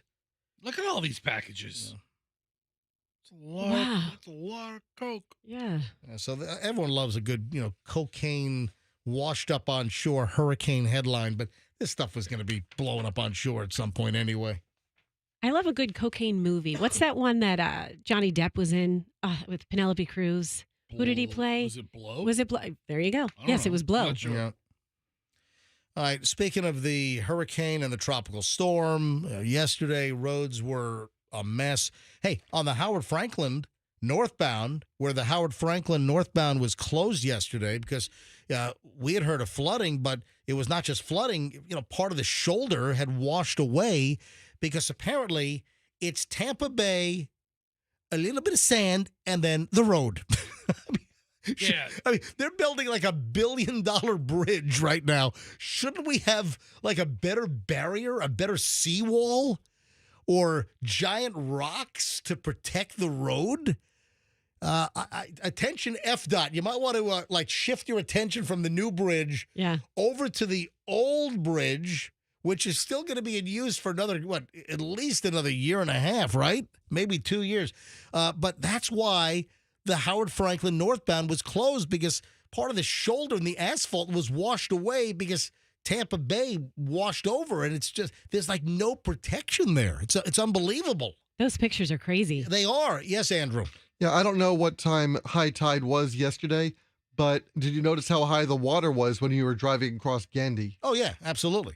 I know how high the water was in my backyard. Tampa Bay is my backyard. Yeah, but that's not a road right there. I'm just talking about the roads along there. Yeah, no, absolutely. And I shot a video. If you want to see, I'm standing right on Tampa Bay on a seawall in the Beach Park West Shore area yesterday afternoon, and I've got waves breaking over and coming into the street where I was standing. And I actually got hit by a wave and uttered a very rare expletive while I was recording. Not on your Instagram. If you want to see that, it's on my IG. It's on my Instagram right now. I think it's the last thing I posted at Certified MJ Radio. So if you want to see the video of me getting splashed by the wave action and the very angry, churned up Tampa Bay yesterday, quick little video on my Instagram at Certified MJ Radio. And if you don't follow me on Instagram, give me a follow. I think you'll be happy with my Instagram feed, pound for pound. Now, you get to see MJ wearing his ridiculous walking vest. I'm wearing my weighted. People are like, hey, MJ, why are you wearing a bulletproof vest? Are you afraid of getting shot? I'm like, it's not a bulletproof vest. It's a weighted vest. It's like a rucking deal. Can't you put a T-shirt over it? Doug wears one of them. It really does draw a lot of attention. But listen, I'm wearing a 20-pound weighted vest right now. And I've conquered that. I'm about to go up to 30 pounds. And before you know it, I'm going to be like, I'll strap a couple of third graders to the front and the back. I'll walk your toddler, no problem. Walking service. Walking toddlers. Right, so a couple of follow-ups on the tropical storm activity that we had. And, of course, after it passed our latitude, before it made landfall at Steinhatchee up in the Big Bend, it did turn into a Category 1 hurricane. And, the effects in the Tampa Bay area. I mean, folks, look what happened with flooding locally, all the rain, wind. I walked the neighbor. I did a 5-mile walk yesterday. I saw plenty of limbs down. And, winds were not that terrible. That storm, the eye, as it was passing us, was still 70 miles off of the St. Pete coastline out in the Gulf. So I didn't even want to think about us, having the dreaded direct hit here in the Tampa Bay area. But a couple of the follow-up items, the awful, awful story about the 18-wheeler that plunged off the side of I-75 at the Tampa Bypass Canal just past Fowler on I-75 South. That closed the road for hours and hours yesterday. Turns out it was a 64-year-old trucker who passed away. Oh, bless his heart. Yeah, 64-year-old trucker from New Albany, Mississippi. Yeah, because we wondered whether it was a local trucker. Anyway, a 53-footer, it looks like, went over the edge into the bypass canal, and the cab was dangling for about 15 minutes with the driver inside. Don't know the condition of the driver while he was inside dangling. Yeah, but that's what I was wondering. Yeah, then the cab snapped off, and I was having a conversation with Michelle last night, and Michelle was really distraught over this. Hopefully that it was. You wish he could have been rescued, but Michelle was distraught over the fact: was he conscious when the thing fell into the water, or was he already knocked out? That's what I was wondering. Michelle was hoping that he was, not conscious of what happened. Divers from the Hillsborough County Sheriff's Office located the cab down in the water. Now, I've seen two different numbers. I've heard 14 feet deep, and then there are some reports that said it was 40 feet deep. That seems like a really deep canal. I can't imagine that canal is 40 feet deep. I think 14 feet is more like it, but both numbers are floating around. But, the driver was dead when found. The truck was recovered. It was taken to Steps Towing. Steps, a friend of the MJ Morning Show. Good towing operation. They got all those heavy-duty monster truck towers. And all the big jobs you see Steps out there. 20-ton, 30-ton, whatever those things are. They have the big equipment for these types of jobs. But just a terrible, terrible story. And then I feel bad for all the folks that were flooded. Shore Acres, Sarasota, Manatee. You just have a lot of flooding. And then some of the local rivers are going to flood because you have all that water kind of upstate from us. Jacksonville and Ocala and a lot of those areas have gotten nailed with rain. All that water is going to be flowing down in the estuaries and the tributaries and the rivers. And there's going to be just a lot of river flooding also down through the state of Florida. So we're not done with flooding just yet. But, I saw one of the news reports last night, a guy's chest freezer was floating away down the street. There's some guy that just bought like a brand new washer and dryer set, and it was underwater inside his house down in Sarasota. Yeah, I've seen dozens of cars submerged. Cars, trucks, motorcycles, all kinds of stuff. Extensive damage. And then there was another story on the news, and I felt heartbroken for this individual that they were just informed recently by FEMA that their house was no longer considered to be in a flood zone, canceled their FEMA flood insurance, and then the house is all freaking flooded out, and the guy apparently is in tears. My heart is broken for somebody like that. It's terrible. Yeah. Kind of morons they got working over at FEMA were like, yep, you're good. You're good. You're fine. Jeez, that sucks. I know hurricane season's coming right around the corner, but you're good. That's the kind of deal where you give the guy retroactive flood insurance, Mm-hmm. And then you have this boater in Gulfport. Did you see what happened? A sailboat, I guess, broke away. The boater's missing. They found the guy's dog. So the dog was rescued off the boat. This from Channel 8. The Gulfport Police Department said a man went missing after his boat was found partially sunken after Tropical Storm Debbie. Police said they learned of the disappearance of Brian J. Clough, or Claw, it's C-L-O-U-G-H, 48 years old, about 12:34 p.m. on Monday. According to a release, he anchored his sailboat about 50 feet away from Veterans Park and remained there through the tropical storm. Another local boater said he saw Clough's boat partially sunken Monday morning and saw the man's dog still on board. Dog rescued, guy is missing. I don't look good. And then we had a tree come down on a mobile home in Levy County. My heart is broken for a family that lost their 13-year-old son as a tree came down on the mobile home.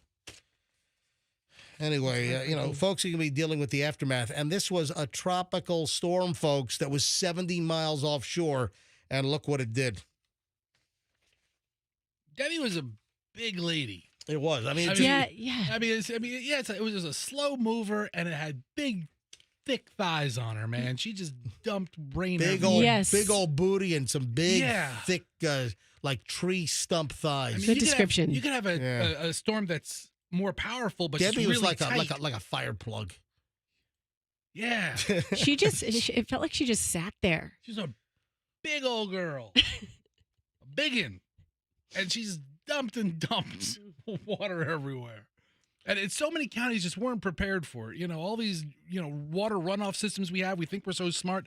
Unless they're maintained. I saw a trailer park community near Cross Bayou in central Pinellas County, all flooded. The residents know. They all moved their cars in advance. This is terrible. I don't know if this is your Little Caesars. Which one? Is it the one on Fletcher? Well, I don't know because that's my jam. The Channel 8 website reporting is just sloppy. I've complained about this, that how do you do a story about a Little Caesars getting robbed? What'd you call Bob Height? I mean, who'd you complain to? Hang on a minute. How do you do a story about a Little Caesars getting robbed in Tampa, and it doesn't even give the location of the Little Caesars? Listen to this. Tampa, WFLA. The Tampa Police Department is investigating an armed robbery at Little Caesars. On Sunday around 7:30 p.m., the armed suspect entered the store and threatened 2 employees, according to TPD. The suspect in the video was wearing a multicolored mask that covered his entire face, a dark sweatshirt, jeans with designs, and white sneakers. According to TPD, the suspect is described as white or Hispanic male, approximately 5'8", weighing around 220 pounds, with, dude, lay off the pizza, all right? 5'8" and 220, with a noticeable pot belly. That's in the police report.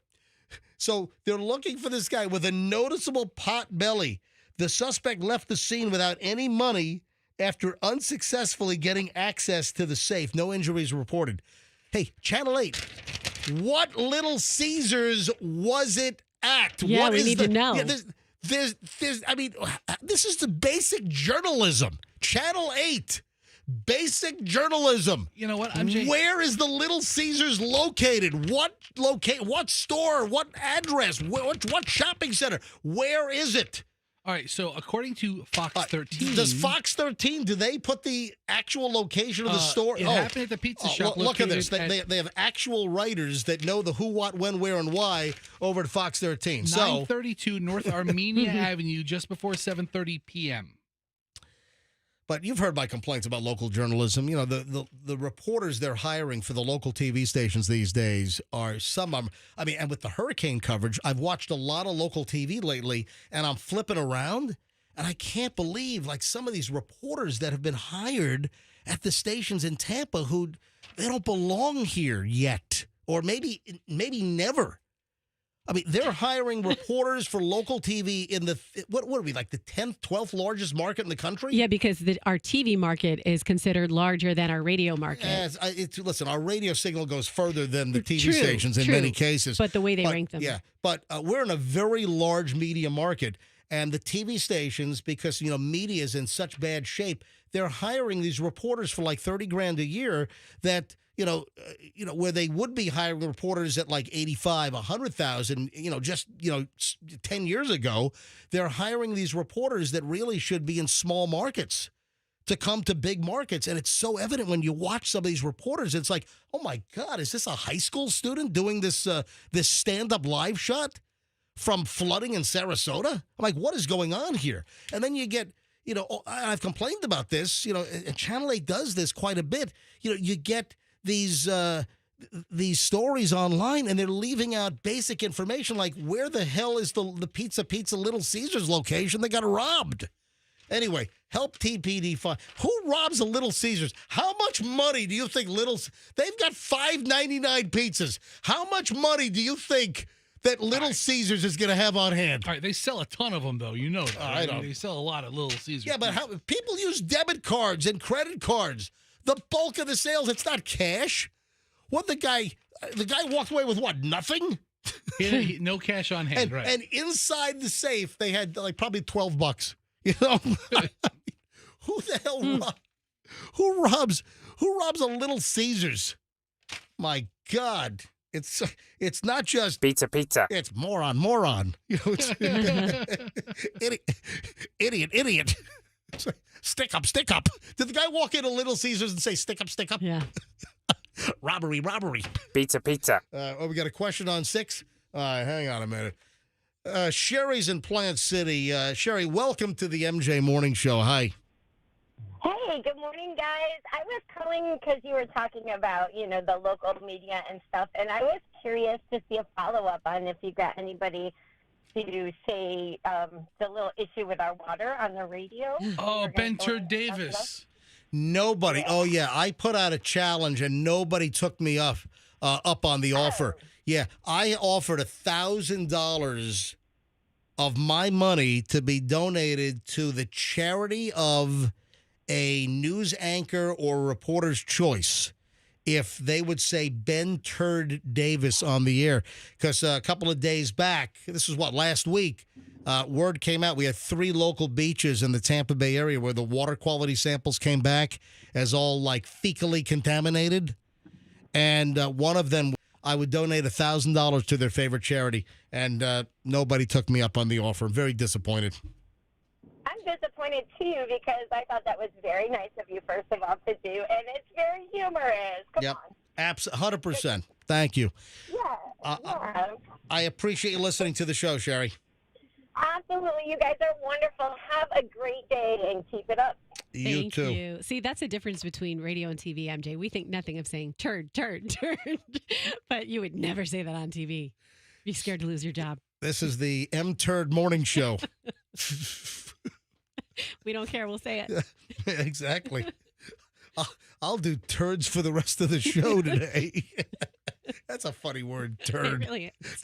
Doesn't Turd is a word. Doesn't Ron Burgundy say turd? I'm sure. It I sounds have like to- something he would say. Oh no, that was a Saturday. Was that a Saturday Night Live bit that Turd.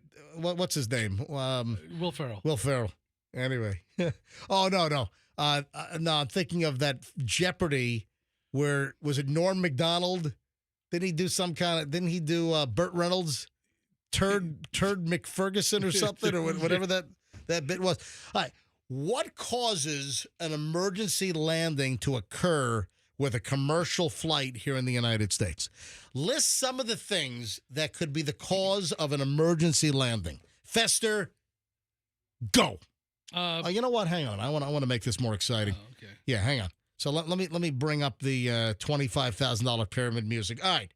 Things that can cause an emergency commercial flight landing. The door flying off. No. Okay. The rowdy passenger. Not what I'm looking for. Somebody getting sick and vomiting everywhere. No. Not what I'm looking for. Yes, Roxanne. Bird flying in the engine. Very famous case of that. Nope. Not what I'm looking for. Blown engine. Nope. A pilot having a heart attack. Nope. Now, listen, these are all really good reasons, but not what I'm looking for. Somebody having a baby. Nope. Pilot projectile vomiting. Nope. Not bad. Back up in the sewer system. No. What? Oh, In the you mean plane. the toilet, Yeah, the the toilet. lavatory. The Nope. commode. Not what I'm looking for. A fire. Open fire. Nope. A pet gets loose from the cargo area and starts biting people. Bites the pilot in the crotch. Yes, bites the pilot in the crotch. Oh, good one. No. Come on, guys. It's 60 seconds about to expire. Okay, is it one of the crew members takes their clothes off? Nope. Oh, I'm sorry. I don't know. Crew member takes their clothes off? I just had to go You creative with the wasted our last. precious time with nudity? No. What I was looking for is a passenger with lice jumping all out of their head. Oh my gosh! Oh my God! Is So they could see it. is this What? horrific? Yeah. Yeah. Passengers confirmed that a New York-bound flight made an emergency landing after lice was spotted jumping out of a passenger's head. How lice infested do you have to be that they're jumping around like, oh my God. That's gross. That is disgusting. This was on an American Airlines flight from Los Angeles to New York, made an emergency landing in Phoenix because of a lice outbreak on a passenger's head. Ethan Judelson, a 28-year-old social media creator, documented the situation. The video has over 1 million views. According to Judelson, the flight crew provided minimal information about the emergency landing, adding to the confusion among passengers. I look around. No one's on the ground. No one's freaking out. I'm like, it can't be that dire. He shared in his post, people online reported this. But we land, and as soon as we land, this woman across the aisle from me shoots up and rushes to the front of the plane. Initially, Judelson and his seatmate dismissed the woman's haste as typical impatient behavior. However, it soon became evident that something unusual was unfolding. It just seemed like one of those people who, as soon as the seatbelt sign goes off, she sprang up and tries to be first to get her bag. So the girl next to me, we were both like, why is she so rushed to get off? We're all getting off the flight together. Calm down. The airline assured passengers they would receive more information upon deplaning. Instead, they were informed that their flight to New York would resume in 12 hours with little explanation. Oh, no. In a statement issued to People magazine, an American Airlines spokesperson said that the flight from L.A. to New York was diverted to Phoenix because of the medical needs of a customer. Yeah. Turns out it was lice. The medical need was they needed to shampoo their head with that rip. Yeah. Is that not disgusting? It's a little bit of an older story, but is that not disgusting? The medical need was they needed to comb their hair with that little metal brush. Oh, to get the nits out and Yeah. everything. And oh my God. Ugh. That's awful. That's gross. 12-hour delay because of what do you do? I mean, if a passenger has lice and they're jumping out of their head, you know that the lice and the nits, it's got to be in the seats and everything. And oh my God, I mean, you got to like bug bomb the whole flight. You know what's funny, MJ? I sent Yeah. you a little note about lice on Monday, I think, because I saw that the CDC has a new ruling that they don't send kids home from school if they have lice. Did you see that? Let them play outside? Yeah, you know what? I did see that. Yeah. So what? That's not a reason to send a kid home anymore if they got lice, so they can jump from Right? from little Cindy's head to little Johnny's head. Yeah. Yeah. I don't remember this when I lived in New York, but when I moved to Florida, they checked kids for lice in the classroom. You'd sit. Yeah, You'd that's sit. You know Yes. what? What you just brought back a memory. You're right. So I'm trying to think of the things that I got checked for, like when I was in elementary school. One was scoliosis. They did the scoliosis. Remember test? they used to like have a doctor or the nurse, and you used to have to lift up your shirt, and they would check your spine. We had Do to- they still do that? We had to lift up the back It of our was a shirt. scoliosis check. Yeah, I did that. It I was did like that. a DUI checkpoint for scoliosis. You had to lift up the back of your shirt and bend over in front Yeah. of the PE coach. He Yeah, was like, remember that? "All right, you're Yeah. good." And then they checked us for lice. I remember the lights thing as well. I don't know if they still do that in school. I've never asked my kid. Wow. My kid never told me. These days, the kids have shooter drills. I So forgot all Yeah, they have about that that. too. they're pretty Hey, busy. the stock market took a dump yesterday. Oh, yeah, Yeah. dude. Just Yeah, if you have investments, just don't look. Yeah, the Dow was down 1,033. The NASDAQ got whacked. The S&P got whacked. Yeah, and listen, so many people listening on 401ks. Yeah, I hope you didn't log in yesterday because it was not a good day.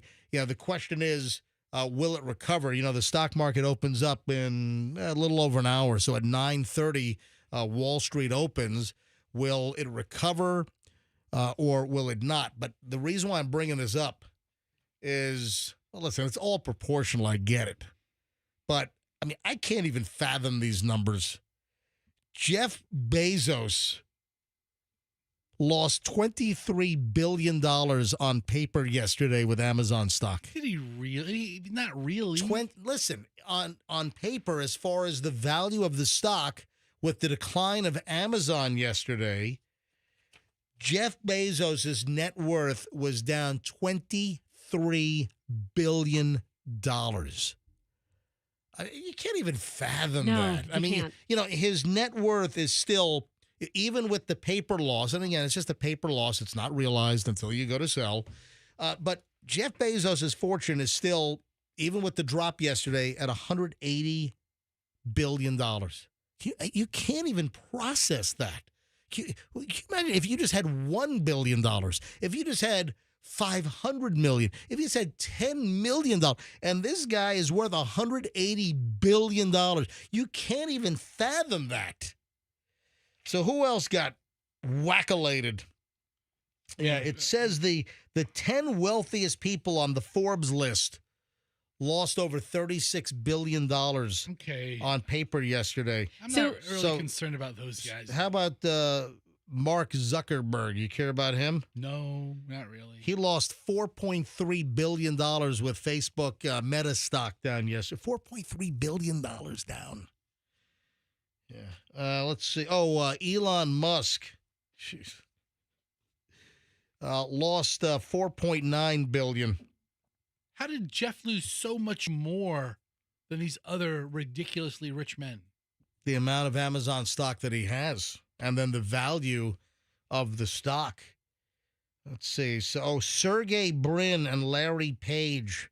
So those are the Google guys. And, Google's in a little bit of a bind right now because of a federal judge's ruling about Google being a monopoly. So there could be some serious implications on potential Google unwinding. Watch the Google story because that's a big, big deal what happened yesterday.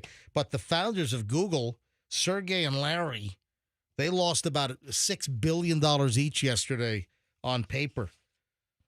So, you take a look at your 401k and listen, I know it's all proportionate that if you were down, 5,000 or 10,000, that in your world, that's, a big hit. Absolutely. Yeah, it is. Okay. So presumably we think about, our spending habits. Our spending habits are affected by what our general income is, which your income might be reduced if your net worth is reduced. What's Jeff Bezos going to pull back on? What's he going to budget tonight? Is he going to sit down with his fiance and be like, you know what, we can't, we're going to get a smaller yacht this year. We got a budget for the end of the year. J-Lo does not appear to be pulling back at all. So amid the whole split with Ben Affleck, and there's something weird going on with Ben Affleck. I meant to get to this yesterday. I didn't get around to it. But Ben Affleck, he has purchased a $20 million LA mansion. And you know what I saw last week? I never got around to this. Last week, I saw that he financed $10 million. Okay. So he put $10 million down, and he financed $10 million. I mean, mortgage rates are not cheap right now. What is I don't know if he did a 10-year ARM or if he did a 15-year or a 30-year fixed. But, a 30-year fixed right now is what, about 6.8%? For a 30-year fixed? Yeah, that information is not right. This isn't right. Go into Google. I'm in Google. Go to news. News. Yeah, click on news. Yeah, I think like a 30-year fixed is like there you go. 30-year fixed. I think it's about 6.8%. No, scroll up. The interest rate on a 30-year fixed 6.125. All right, so it's lower. So, mortgage rates are coming down. So Ben Affleck, you're telling me he couldn't just put all $20 million down? 6% on $10 million is $600,000 a year in interest? That's a lot of money. Geez, I hope he couldn't put a lot down because he's not heavily invested in the stock market because now he's worth even less. Yeah, so Ben Affleck, $20 million home purchase, $10 million down and financed $10 million. But then the reason why I'm bringing this up, this is fresh. Just saw this yesterday. J-Lo was seen touring a $68 million home out in Beverly Hills. What the living F does J-Lo need a 60? Listen, I'm not one to tell people how to spend their money. You can do what you want with it. But that's just ridiculous. J-Lo needing a $68 million home. Over the weekend, she was spotted touring this home in Beverly Hills, and that's about 15 minutes away from where they shared the home, which is clearly going to be sold now. Why doesn't one just take the home they're in and just settle. Yeah. I don't get that. Too many memories of the 12 months we were married. All right. I mean, okay, J-Lo. Get a $68 million. So J-Lo checked out a 5-bedroom, 7-bathroom home alongside her 16-year-old kid, Emmy, and the real estate agent. Man, I tell you what, I wonder if it was the real estate agent from the new Beverly Hills Cop movie. She stole the show. Remember we talked about this? Yeah, we did. The new Beverly Hills Cop 4. What is it? I don't even know. What's the name of the damn thing? Axel F? Oh, Axel F, yeah. So the new Beverly Hills Cop, which is on Netflix, which I recommend. It was really funny. It was really done well. Fester, go ahead and type in. It's a former Saturday Night Live actor, and she knocked it. She knocked it out of the park.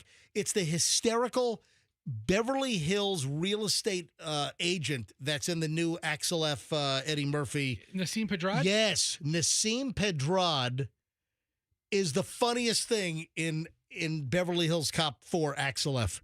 And she plays this ostentatious, over-the-top Beverly Hills real estate agent. So I wonder if J-Lo I want her. was walking around with that kind of agent. So they toured. Can I interrupt you with one funny thing about Eddie Murphy that I was thinking about the other day? Yeah, You know how Britney's getting ready? They're doing a biopic about, her life and her book. And it's like, who's going to play Britney? You've got to go to a younger person. If someone did a movie about Eddie Murphy, he could play himself because he's aged so well. Yeah, he could play his 20-year-old self. When you look at Eddie Murphy, he still looks very young. Right. His face is a little puffier and fuller. It was a little more thin when he was younger, but still, it's remarkable. Yeah. I got to get Eddie Murphy skincare tips. Got to find out, who he's going for his skincare. For his aesthetics. Yeah.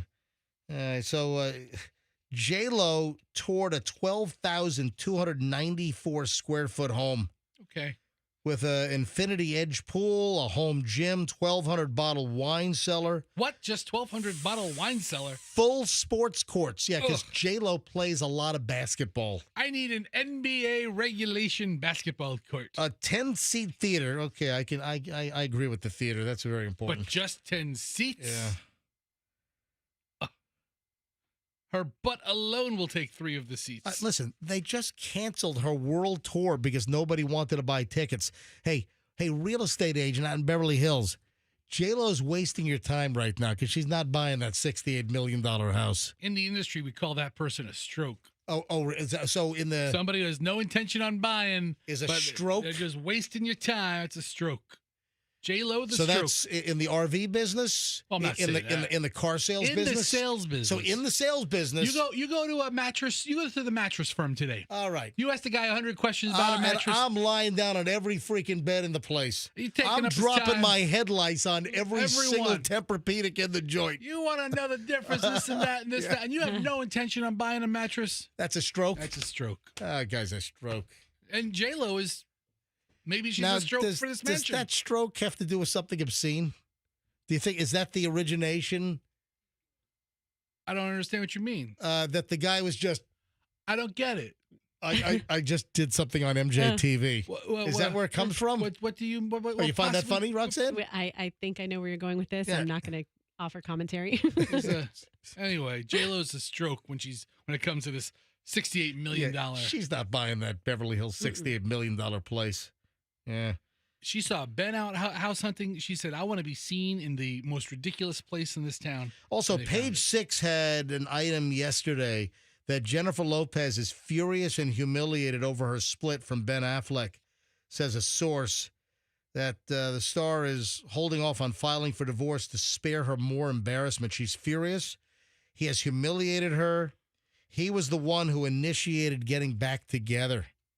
So he initiating getting back together with J-Lo, and he's the one filing for divorce, apparently, and she's apparently livid. And then quickly on Ben Affleck, there are some recent photos that have surfaced where his hair is all buzzed. He's wearing leather jackets. Have you seen this? I'm going to hold this up to MJTV. This is a recent picture of him, and it's like he's having some kind of a crisis. Good for him.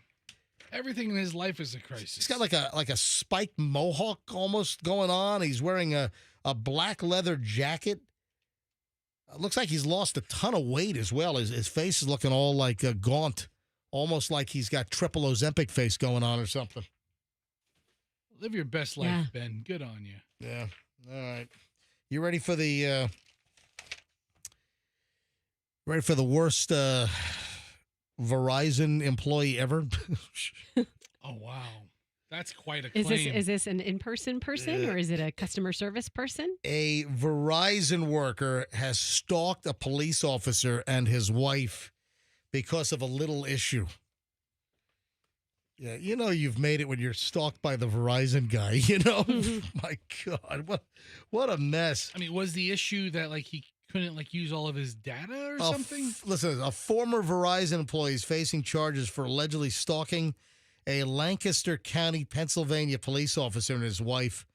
Dominic Graham, 19, charged with stalking and harassment following the incident that targeted an Ephrata Borough police officer, if I'm pronouncing that properly. The victim had previously interacted with Graham on multiple occasions, most recently during a traffic stop. So the former Verizon employee was pulled over by the cop, and then the Verizon employee starts stalking the cop. He's now an ex-Verizon employee. I mean, you never know. And listen, that's a reason why a lot of law enforcement, their information is blocked, like their address and phone number. A lot of that is not public record. So a lot of law enforcement officers have what they call a law enforcement officer protection on their address, which I fully agree with. But can you imagine?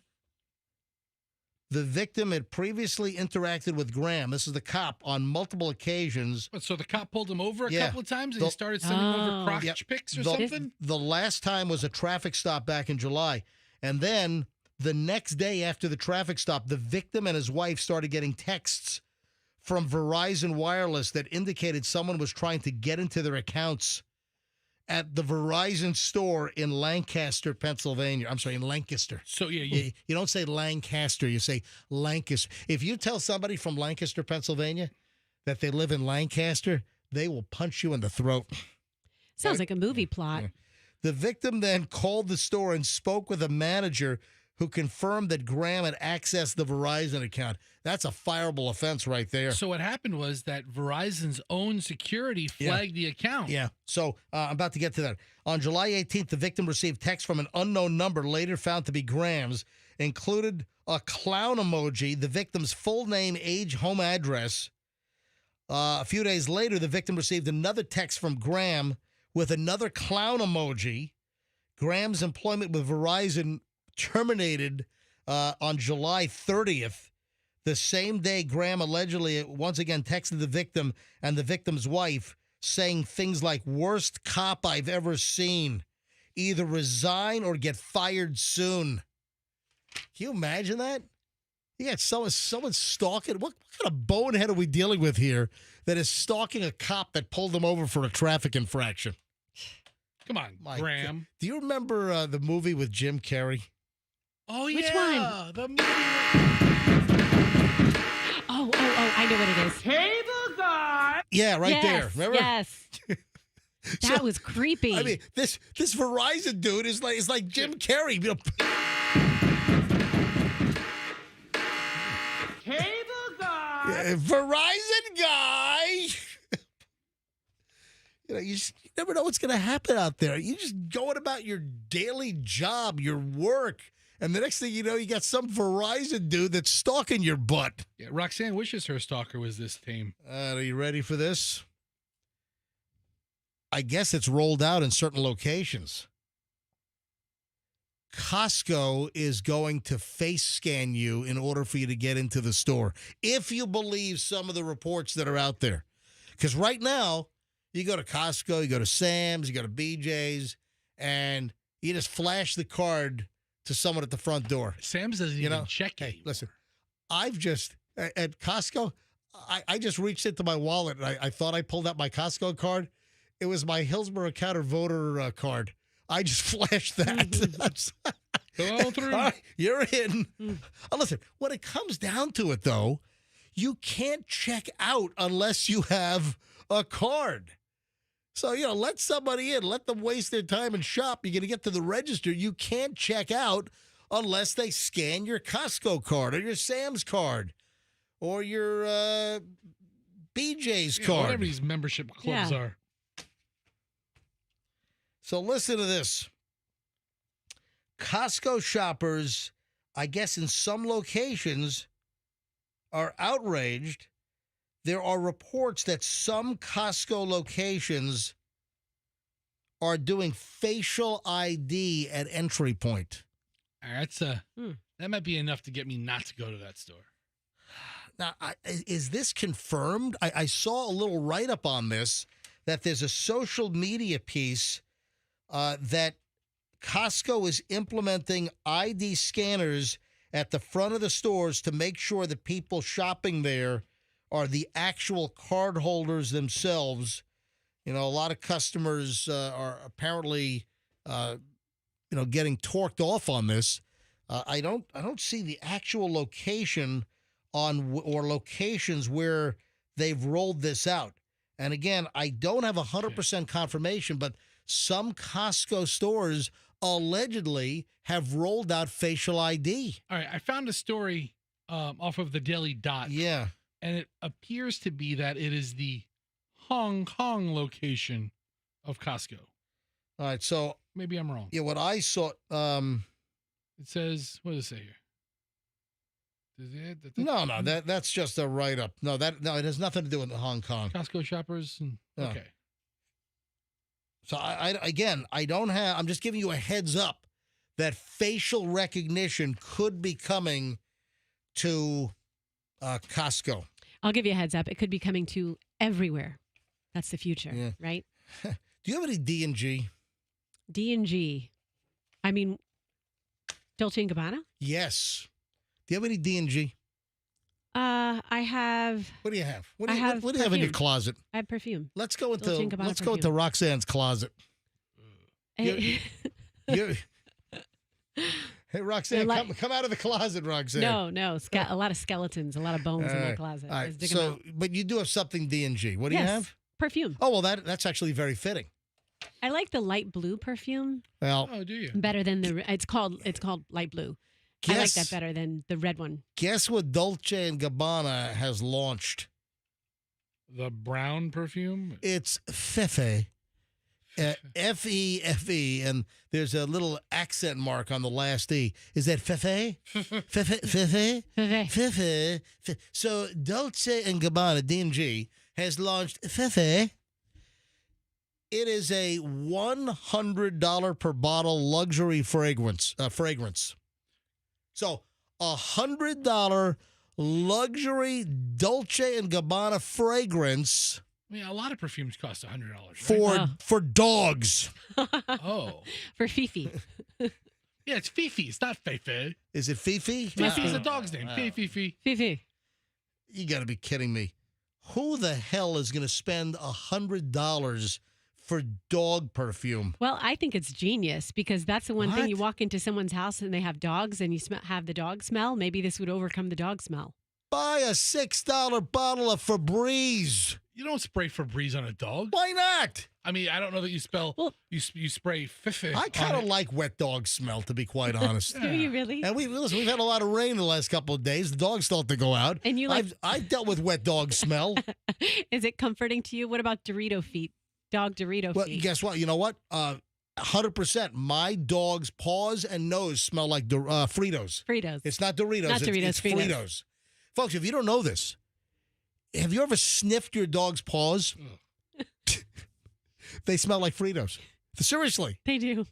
Sniff your dog's paws, even if your dog has dry nose. It's not as much with wet nose, but if your dog has dry nose, but particularly the pads of their feet, they smell like Fritos corn chips, like Frito Bandito. No, that was the mascot back in the day when I was a kid. I just haven't heard of it in a Yeah. long The time. mascot was Frito Bandito, but I think that became like politically incorrect. I wonder if the Frito company invented Fritos tailored to that smell, knowing people love their dogs. That's Or just a coincidence. Yeah. Just kind of falls into coincidence category. I don't think any focus group is like, let's have the chip smell like dog foot. Yeah. Oh, this racist Frito bandito will sell them no problem. A couple of things. I'm watching a little bit of Curb Your Enthusiasm last night as I walked in the house from my 5-mile walk. So I did a Monday 5-mile walk because I kind of got washed out on Sunday. Which episode? So I walk into the house, and Chloe is catching up on Curb Your Enthusiasm. This is downstairs. Chloe's home from work and comes home from her job, and she's in the living room, and Michelle's in the living room as well. And there's an episode of Curb Your Enthusiasm on. And Michelle and I, it was season 4. I don't remember exactly what episode it was. Season 4, Curb Your Enthusiasm, and it was the episode where Larry meets the woman who was a oral sex coach. All right? I missed that one. All right. Well, guess what? Michelle and I are, first of all, she was a fellatio coach, right? And Chloe had no idea what that meant. That's so And cute. then Michelle's like, why don't you tell Chloe what that means? I'm like, oh my God. I'm like, all right. But wait a sec. This is why I'm bringing this up. Michelle and I had no recollection of this episode whatsoever. And, as we've watched, and this is an important point, as we've watched and seen bits and pieces of some of the episodes of Curb Your Enthusiasm that Chloe's watching, season 4, they just, finished up season 10, 11, whatever it was. It's over now. Yeah, it's all done, all over. And it is incredible that we forgot. Michelle and I had, and that's a pretty memorable subject matter and topic. The greater point here is it's not the specifics of that episode or the content. It's the TV shows that we watched religiously, like every week when a new episode came out, or we binge watched years ago. What we've forgotten, the stuff that we've watched and had no recollection whatsoever, where it didn't even jar, the amount of information that we inhale on a daily basis. Isn't it remarkable, the things that we remember and it's in our mind like a trap versus the things that you just expunge, that you expel, that you just don't remember? Michelle and I, for the life of us, we had no recollection. And then the rest of the episode was playing, and you know who was in it from Friends? David Schwimmer was in this episode. Okay, so season 4 has the best finale, in my opinion, because that was the year he did The Producers. I don't remember. You don't remember when he did The Producers with David Schwimmer? I don't remember. No, I don't. He went on a date with the I don't remember. Oh yeah. It was a date. Yeah. She wasn't a recurring character. She went on Larry David went on a date with the lady. Right. And then she makes this statement about eating hot sauce, and Larry David's trying to eat the hot sauce, and he's burning up in the restaurant. Michelle and I had no recollection. The point is, what we've consumed that has just exited our minds, and we've just forgotten about it. Just before the pandemic, Michelle and I decided to rewatch Sopranos. And certain things I remembered, but there were plenty of scenes and even full episodes on The Sopranos on HBO that we completely forgot about. And speaking of TV, and this is... Let me get Michelle on the phone. Hold on a minute. It is weird how your brain chooses to remember some dialogue you have with people or some clips from a show so clearly, and it's just in you forever, and then other stuff just vanished. That's what I'm saying. Yeah. What causes that? Right. What things do you remember? What things just, Hello. Hey, are you listening to the show? Yeah. All right. So, isn't that incredible? Both of us had no recollection of anything from this Curb Your Enthusiasm episode. Watching while you were out of town, Chloe would come down and watch a couple episodes with me, and I'd be like, "Oh my gosh, I've zero." I mean, I'm laughing aloud like I've seen it for the first time. Yeah. I mean, it's crazy. And then, speaking of TV, what got you on the Beverly Hills 90210 kick? Oh, because Shannon Doherty died. All right, so that's what did it. So listen to I this. was never allowed to watch it. What do you mean you were never allowed to You watch it? wouldn't let me watch it. What do you mean? Like I could prevent you from watching Beverly Hills 90210? Yeah, back in the day, you wouldn't let me watch it. We only had like one TV, and you wouldn't let me watch it. Hold on. So- He let you watch every episode of Melrose Place, but you didn't Yeah. watch 90210? By the I way, was same required producer. I was required to watch Yeah. Melrose Place. Well, back in the day, Michelle did the Melrose Minute on the old MJ and BJ morning show. And by the way, same producer, Darren Star, or same creator, Darren Star created 90210. He also created Melrose Place, Sex and the City. He did that as well. And he's got a current thing on now. I forgot what the current thing is, but he's... Emily in Paris. Yeah, that's Emily in Paris. That's his show as well. It's supposed to be pronounced Emily in Paris. In Paris. Get it right. Swimming in the turd-laden Seine River. All right. That's a so, sound effect. So, on the hang show. on. By Here, the way, yes. wait, I paid Chloe to ask you that question yesterday. Oh, you did? Yeah. Oh, that's great. That was Really? so fun. Oh, to Yeah. embarrass me to when I make you walked have in? to explain it. Oh, that's Oh, yeah. great. Yeah, I don't That's think great. I don't think you're a well-versed, worldly, traveled college graduate kid over there Yeah, that's wonderful. doesn't know that word. All right, so listen. So Michelle is watching Beverly Hills 90210. Yeah. It's free streaming on Pluto TV. So you got to deal with the commercials, and the breaks are not too long. It's not terrible. So Michelle is now on and I wrote this down, and this is really kind of weird. So we're watching Beverly Hills 90210. It's season 1. The original. It's the original season 1, the first season ever. Like what, 1989 or 1990 or something? 1989, I think. All right. So Beverly Hills 90210, season 1, episode 18, we were watching last night. And I'm doing show prep, and it's kind of background, and I'm kind of half paying attention while I do show prep. And Michelle's watching, Beverly Hills 90210. So this episode comes on, and it's the episode where Shannon Doherty is 16 years old at West Beverly Hills High School, and she found a lump in her breast, and she was afraid it was breast cancer. Oh, I mean, sad. did anyone bring up that episode with her sad death Great question. from breast Yeah. cancer? I'm like, oh my God, it was chilling that here she did this episode early in her career on 90210 where she had a scare with a lump in her breast at 16, and she was afraid. She went for like a biopsy and all kinds of stuff, and it turns out it was nothing, but then she dies from breast cancer. That's a horrific example of life imitating art. Oh. Did you? She battled so long. She did. Her timeline of having cancer was just so tragic. So sad. Yeah. Absolutely. All right, Michelle, I got to run. I'm up against the clock. Have fun. All right. Well over an hour and 20 minutes of nonstop MJ here on the MJ Morning Show on Q105. Got an hour to go. Almost an hour to go. I'm looking at my pile of stuff here. I've got a morbid map. Oh, you got to hear about the morbid map coming up. Also, there's another swipe at plastic bottles. You got to hear this come. Oh, and my high school 40th reunion is coming up in October. I've got something regarding your high school yearbook photo and what it says about your future.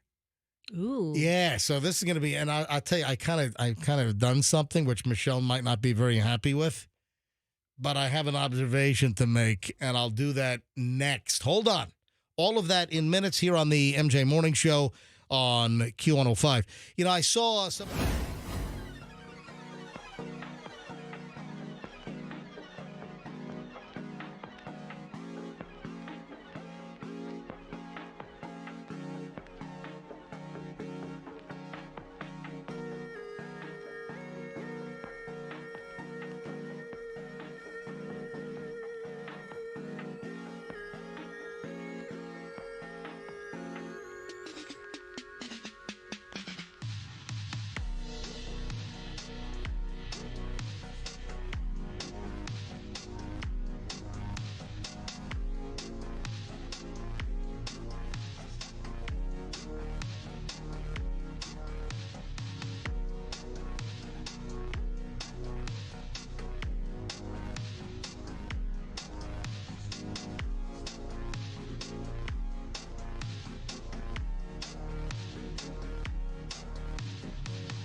MJ Morning Show, Q105, 104.7 FM. MJ, Fester, Roxanne, Andrew in the producer's booth, and of course you, the MJ Morning Show Daily Listener. Stumbled across this, and it kind of is a segue into what I really wanted to mention. All right. But I'm going to hold up this map. Take a look at this. Take a look at this map. I'm not going to like drag this out and make you guess for an hour. All right. So because I'm out on the camera because I'm showing Fester. I'll show it to the camera in a minute. All right. So this is a map. All right. Now I'm going to show the map on the camera. And in color, it's a little more clear, but there are all these little marks on the map that have all these little locations, like 1, 2, 3, 4, 5, all these little locations. And there's like 162 or so. There's a whole bunch of them. Do you know what this morbid map is all about that I'm holding up to MJTV right now? I really can't make it out that well. These are all the people that have fallen into the Grand Canyon. Oh, my God. Roxanne just walked in the studio. She's like, what? Oh, no, that'll ruin a trip. Where were you? You just missed the whole setup for the last minute and a half. I just told Fester, I said, all of a sudden I have to go to the restroom really bad. It just hit me. All right. I'm back. Lovely. Thanks for the information. Yeah, look at this. 3, 4, 5, 6, 7, 8, 9, 10, 11, 12. There's just a whole bunch of little dots on the map that are numbered. And it's like 160 something. It's death in the Grand Canyon. These are like people. Look at this map. It's like the North Rim, the South Rim, everywhere. Oh, wow. It doesn't look like there's a safe place to stand around there. But Wow. How many people have like fallen into the Grand Canyon? We're still in the middle of like summertime travel season. So I just a little warning here, and it's this morbid map of death in the Grand Canyon. Just be careful. Right. Obviously, there's another one. Okay, I before you get to that, I'd like to see that map, but I'd like to see how many of those red dots that we're looking at, how many of those, let's color code them selfie fall-ins. Roxanne, it's all kinds, and each dot doesn't always represent one person. This one represents 4 deaths. This one represents, there's a number on each dot. Yeah, I think I saw like a 100. It has like other things.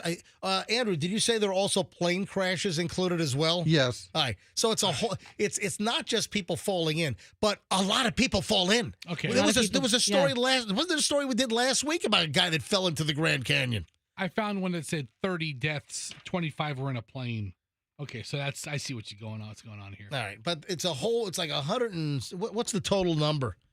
I mean, it's a lot of folks, but a ridiculous number have like fallen over the edge. It's over 770 deaths have occurred in the Grand Canyon. All right, so what I see 162. Well, maybe that's in more recent times. This is from the first river exploration. Oh, back in 1869. All right, so anyway, that's sort of like an appetizer to the main dish here. And the main dish, what? I just saw that. What? Why some of them die in addition to selfies. You know what another top reason is? What, donkey attacks? No, urinating. What? Urinating into the Grand Canyon. You stand by the fall. edge. Oh, that's the thing. Is so Yeah. you're whizzing into the Grand Canyon and you Yes. fall over the edge? Mhm. Wow. Anyway, you just said the word selfie, and that's where I'm going.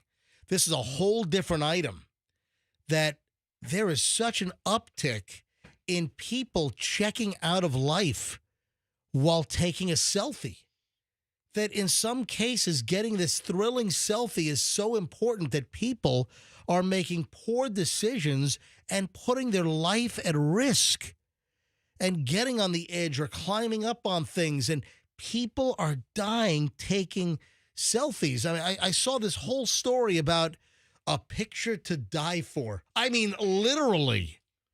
It's got to be a good picture. Oh, my God. There's no picture worth dying for. In July, 27-year-old travel influencer, not anymore, Avani Kamdar fell to her death while shooting footage at a 300-foot waterfall in India to share on her Instagram. Oh, yeah. That Instagram post was so important with all those likes and views. Oh, yeah. Like and subscribe. Yeah. Give me a follow.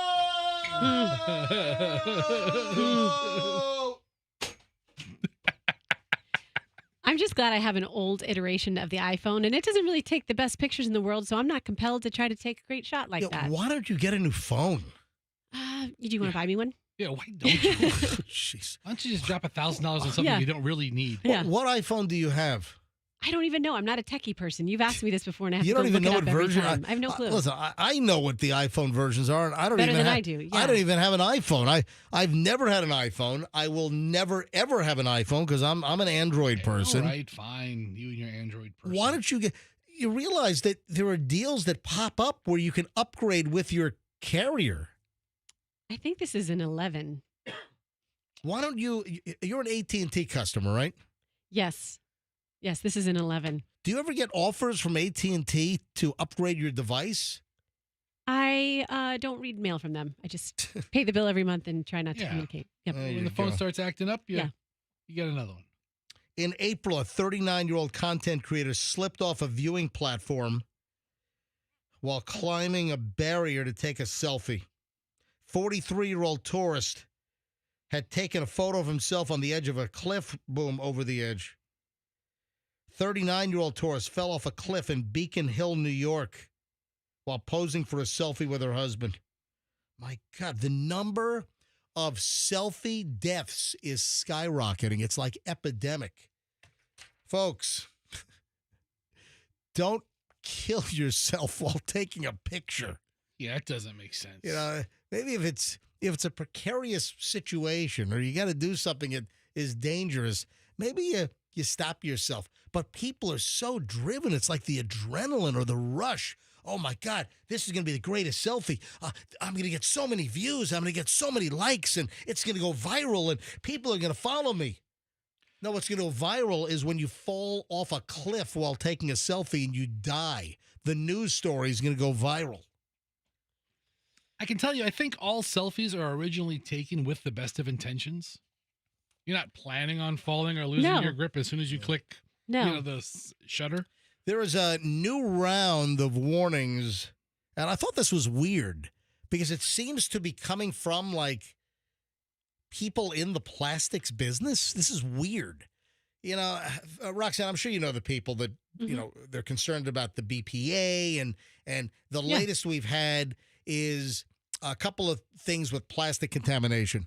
Like there's a whole new push that you shouldn't be using plastic cutting boards. Oh, I saw that. Did you tell me about that? I think we've talked about it on Okay. the air, yeah. But I've seen multiple things in the last, 3, 4, 5 months where there's been a demonstration that when you chop vegetables or you cut meats, the amount of plastic that comes up while you're chopping on a plastic cutting board, that it's kind of significant, the plastic you're ingesting. And then the latest thing that I saw, because I told Michelle, we ought to go to all wood cutting boards. Or I think rubber, they're expensive, but they're also rubber cutting boards that don't have the plastic shedding issue. I mean, if they made a plastic cutting board that was like flavored, like garlic flavored. No, it's not it's the plastics themselves. I know, but I would But enjoy if you're eating- going to eat the plastic, you may as well have it be covered in garlic. Ding. Thank you for getting the joke. All right, now here, Good job. I got the joke, No, Fester. you get it. Yo, I it's did. not about that. Oh, now it's easy to say I got the joke when you don't. When you Of get the joke. course I got. What do you think? Why I'm an would they idiot? make a flavored? Of course Well, I got the joke. You're amazing. Sometimes. So now listen to this. Yes. And we've known, and there are people that have always been concerned, and I've had friends, and I've heard this, I've read this. This is not new to me. People that have been concerned for a while about some of the plastic chemicals leaching into the water as a water or a drink has sat in a plastic bottle, and some plastics are better than others. But listen to this. Drinking from plastic bottles may be poisonous to your health, and drinking straight from the tap might save your life. A recent study published in the journal Microplastics found that drinking from plastic bottles may increase blood pressure as a result of microplastics entering the bloodstream. As the name implies, microplastics are small particles of plastic found in the vast majority of our food and water supply. Unwittingly ingested, these particles can penetrate cell barriers in the intestines and the lungs, move to the bloodstream and other tissues in the body. In 2018 alone, exposure to microplastics, which the Mayo Clinic has linked to heart health, hormone imbalances, and even cancer cost the healthcare system as much as $289 billion. So, a new study from a team of researchers in Austria found that blood pressure decreased significantly from participants who stopped consuming fluid from plastic and glass bottles and drank only tap water for a period of 2 weeks. That's it? Scientists previously found that humans consume 5 grams of microplastics each week, or about the weight of a credit card. I've always called that into question. That's a lot of plastic. So you look at a credit card and imagine that amount of plastic and you're ingesting that every week on average? That still seems like a hell of a lot to me. So now, and I just thought it was like sort of like the hand, or biting the hand that feeds you. Mhm. So this is coming from a report in the journal Microplastics, which I would assume that's for the plastics industry. Pro plastics, I don't I know. think. Or is it a medical journal, Microplastics? I don't know. It's the journal Microplastics. It seems like it's an industry publication. I have a subscription, and it's about small inflatable dolls that you use. My tiny little micro. It's My, like, it's my, like, it's my like little bitty pool raft. I was thinking like dwarf inflatable dates. It's a genre. Okay, that's funny. This is serious. You know, I have a new approach to all this. When I heard that we eat, what is it, a credit card's worth of plastic That's X what amount they of time, say. right? Yeah. Well, I'm like, there's no fighting it, right? It's in our water. It's this cup sitting here. It's probably getting plastics falling from the sky as I drink my coffee, right? It's everywhere. So what I do is I try to improve my body's ability to fight oxidative stress and free radicals I found out like what antioxidants are most beneficial to my body. And then I just load up on those and you just make your body more able to fight that stuff. What is the free radical that you're most in fear of? I mean, I don't have it's what causes them, right? I need so it's to air know. pollutants, cigarette smoking, I need to know X-rays. right now which free radical you're most concerned with. Just plastics is right up there because it's it's everywhere. I'm probably inhaling them right. I just took a big gulp of them. What about hydroxyl radical? Oh, that sounds scary. It's a molecule that is one hydrogen atom short of a water molecule. Yeah, that's It's an example of a free radical. yeah. It sounds Yeah. like a scientific insult. You're one molecule short. See, that's why you need antioxidants. Antioxidants have plenty of electrons, so they can give up electrons to the free radicals, and that's a lot of science on this show.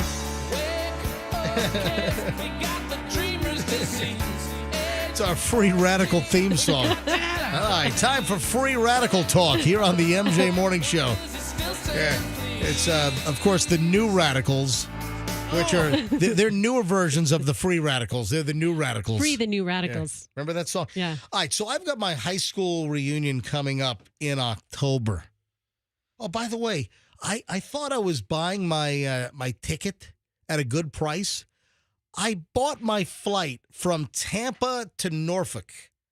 So from TPA to ORF is the airport code for Norfolk International Airport, right next to Virginia Beach. So my high school reunion, 40-year reunion for Cox High School is coming up in October. And about a month ago, maybe a month and a half ago, I bought my ticket on Breeze.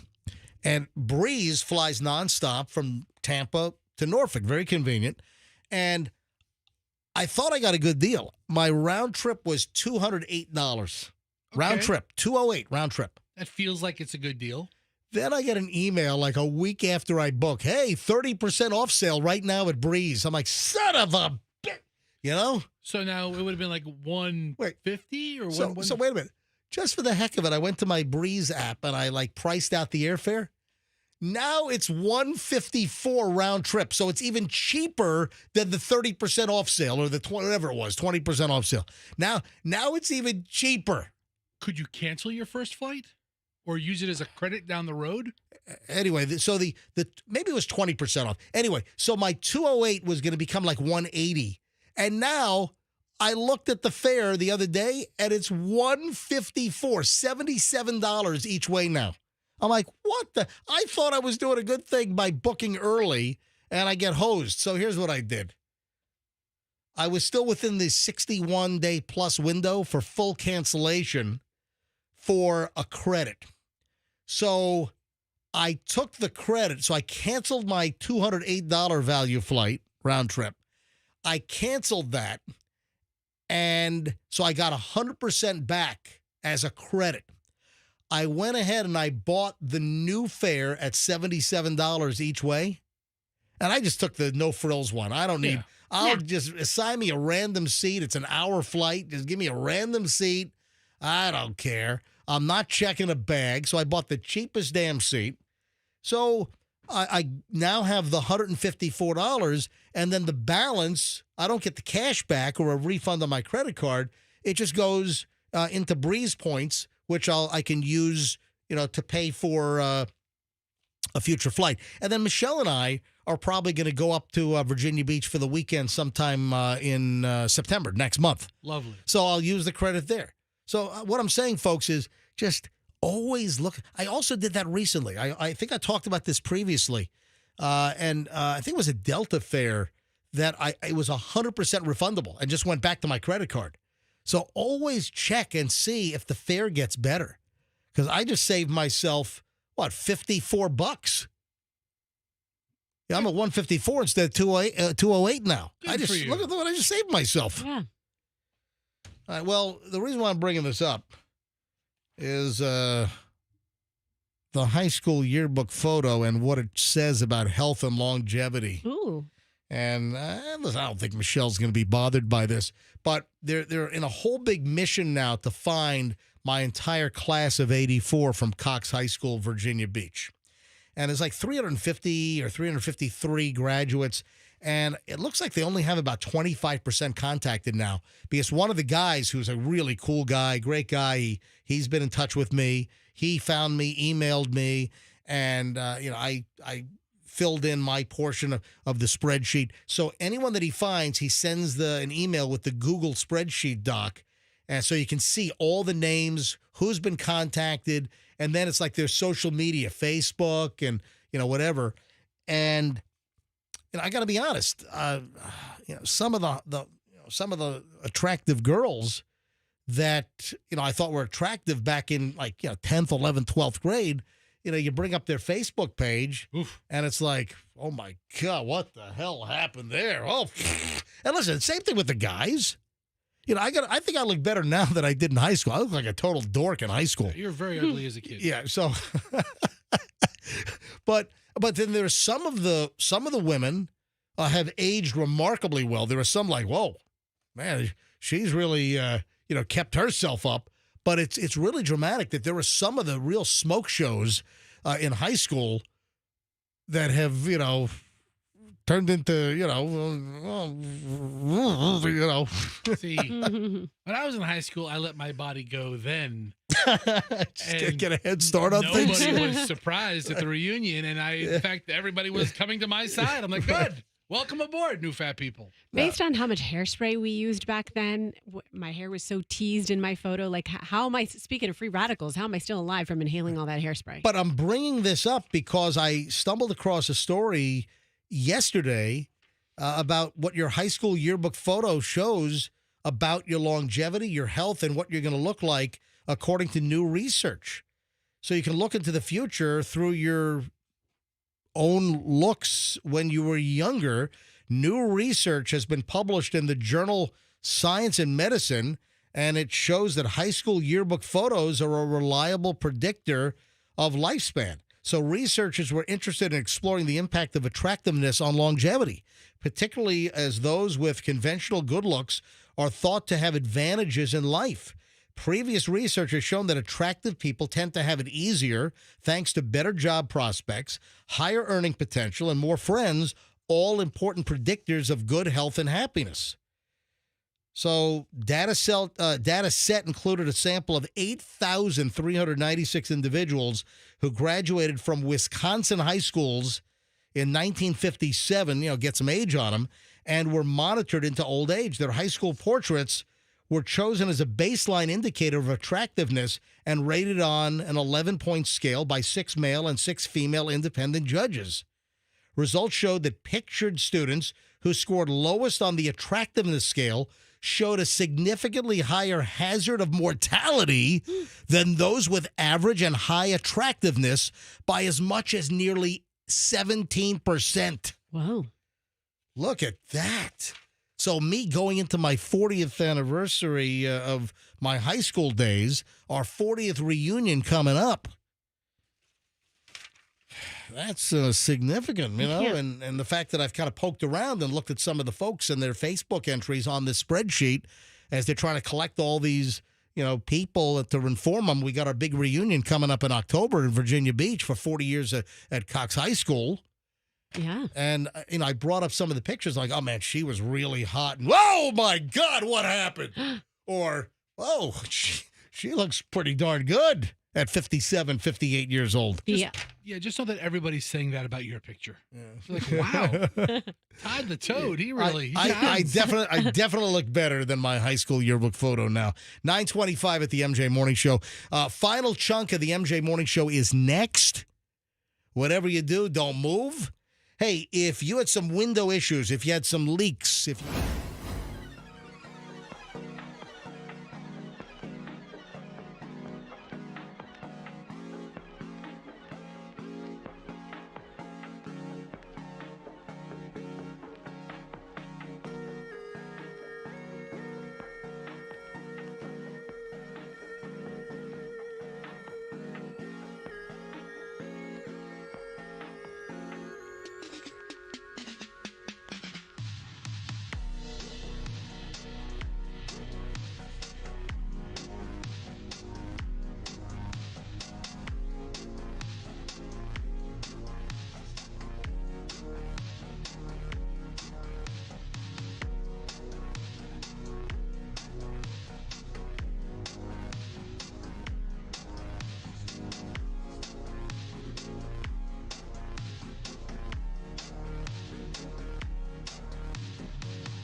All right, 9:32 at the MJ Morning Show. Oh, my. How long is this going to last? What a pain in the rectum. Oh, boy. I've brought Pat in. I brought Pat George in with a special traffic segment here on the MJ Morning Show. So, Pat, special report.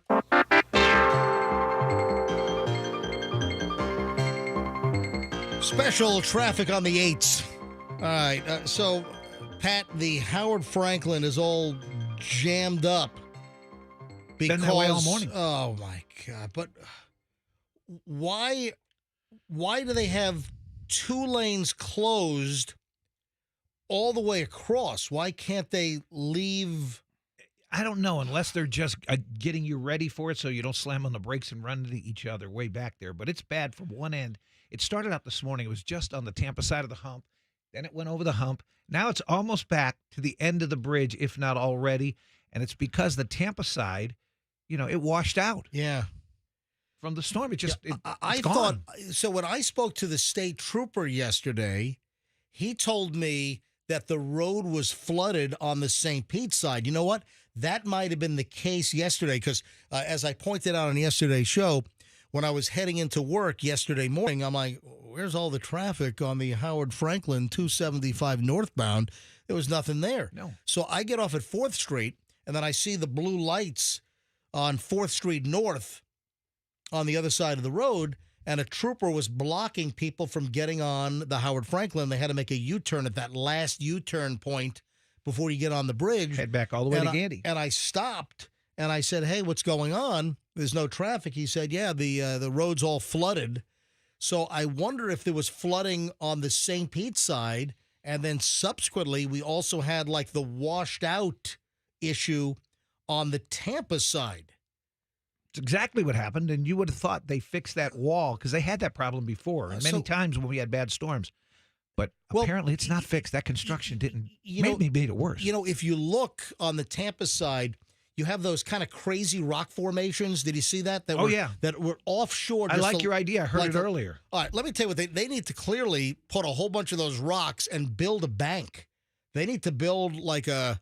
They got to figure something out. I mean, even though maybe a higher wall. Well, even though that side is going to be abandoned because that side of the bridge is going to be demolished once the new bridge is built. The new bridge is going to be southbound 275. The current southbound is going to become northbound, and the current northbound is going to be demolished. Right. But we're still over a year and a half away, probably from that road opening. They've got to figure something out. So what is the F? Do we know what the? Hey, can you try? Do you have the phone number for Carson, who's with FDOT? Do you have her number handy right now, by any chance, Roxanne? Let me take a look and see. Yeah, I just sent her an email, all right. actually. Yeah, So let me see check if I your have her old number. emails and see if she has a phone number in her signature on an old email. Because I'd like to know, when do they project that they're going to have all 4 lanes of the Howard Franklin northbound back open? That's probably going to be a few days. Because they're going to have to build that back up, and they're going to have to come up with some way to fortify it. So, I mean, this was a tropical storm that was 70 miles offshore in St. Pete. What about the Gandy, though? Everyone's using that, so Yeah. it's from one end to the other. All right, so I got to figure out how am I going home today? But yesterday it wasn't. So you're saying the Gandy's really bad now? Oh, yeah. Because yesterday the Gandy didn't get backed up. Well, there wasn't a until- lot of traffic yesterday. Yeah, that's true, because a lot of people stayed home from work yesterday. So now the Gandy is Oh, jammed. terrible. It's crawling very, very slow. Son of a. I don't have Kristen's number, but I have one of her coworkers' numbers Well, why would you have that? because she doesn't have it. Or why? Because I think this person was going to talk with us. Who's at that one point. person? Her name's Susan. Susan? Yes. Susan who? I can't pronounce her last name. It looks like Shazan.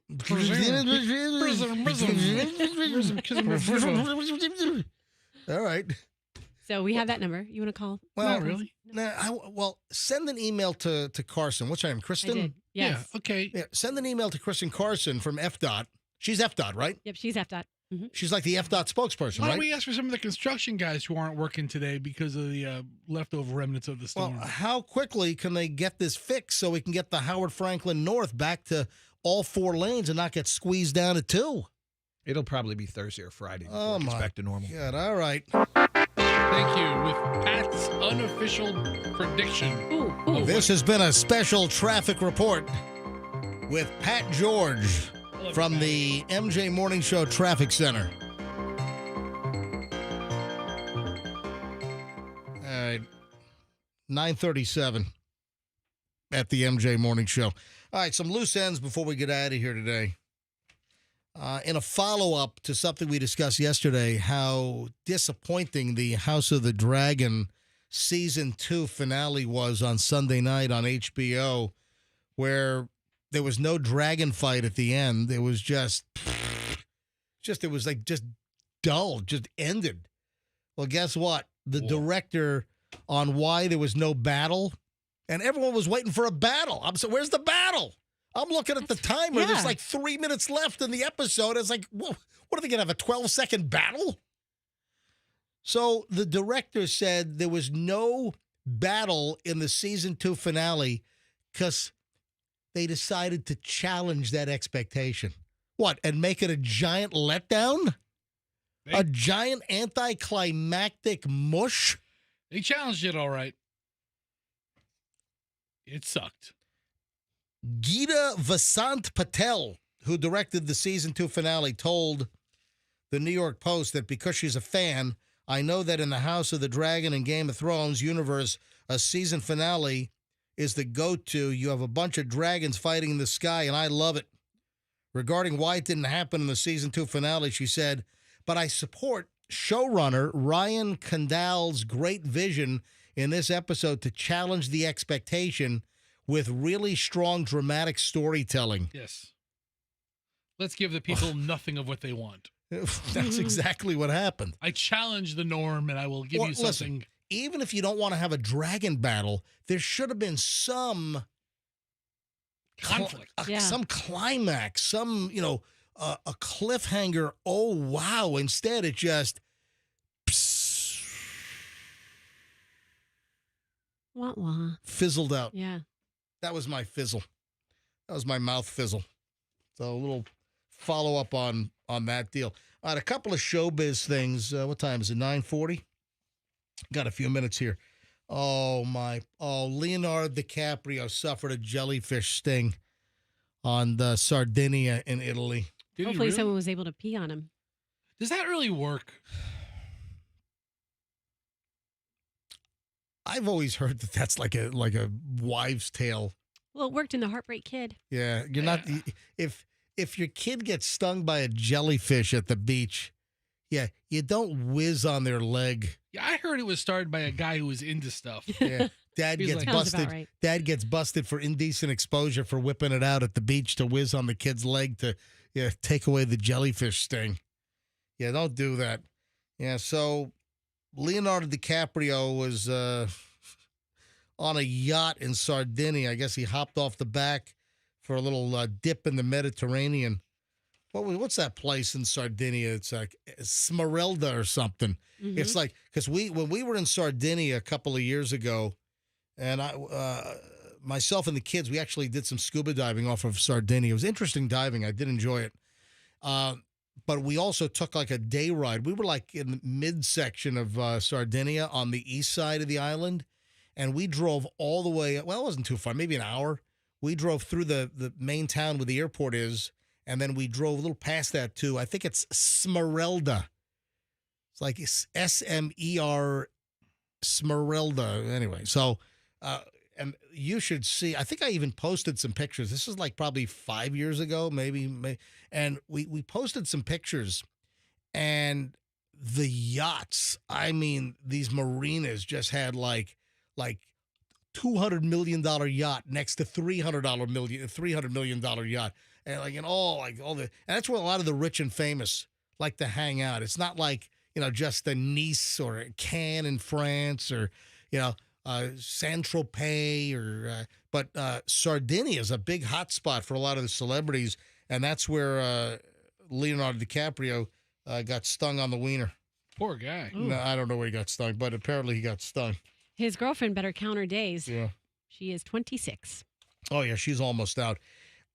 Is this real? I saw such a sad picture. Oh, man. There's a picture of Steven Tyler looking so sad. Aw.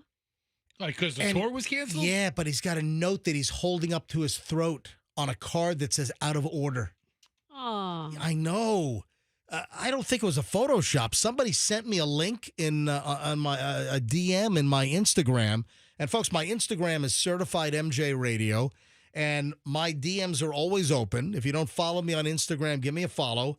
Certified MJ Radio. Yeah, right there. Is that real?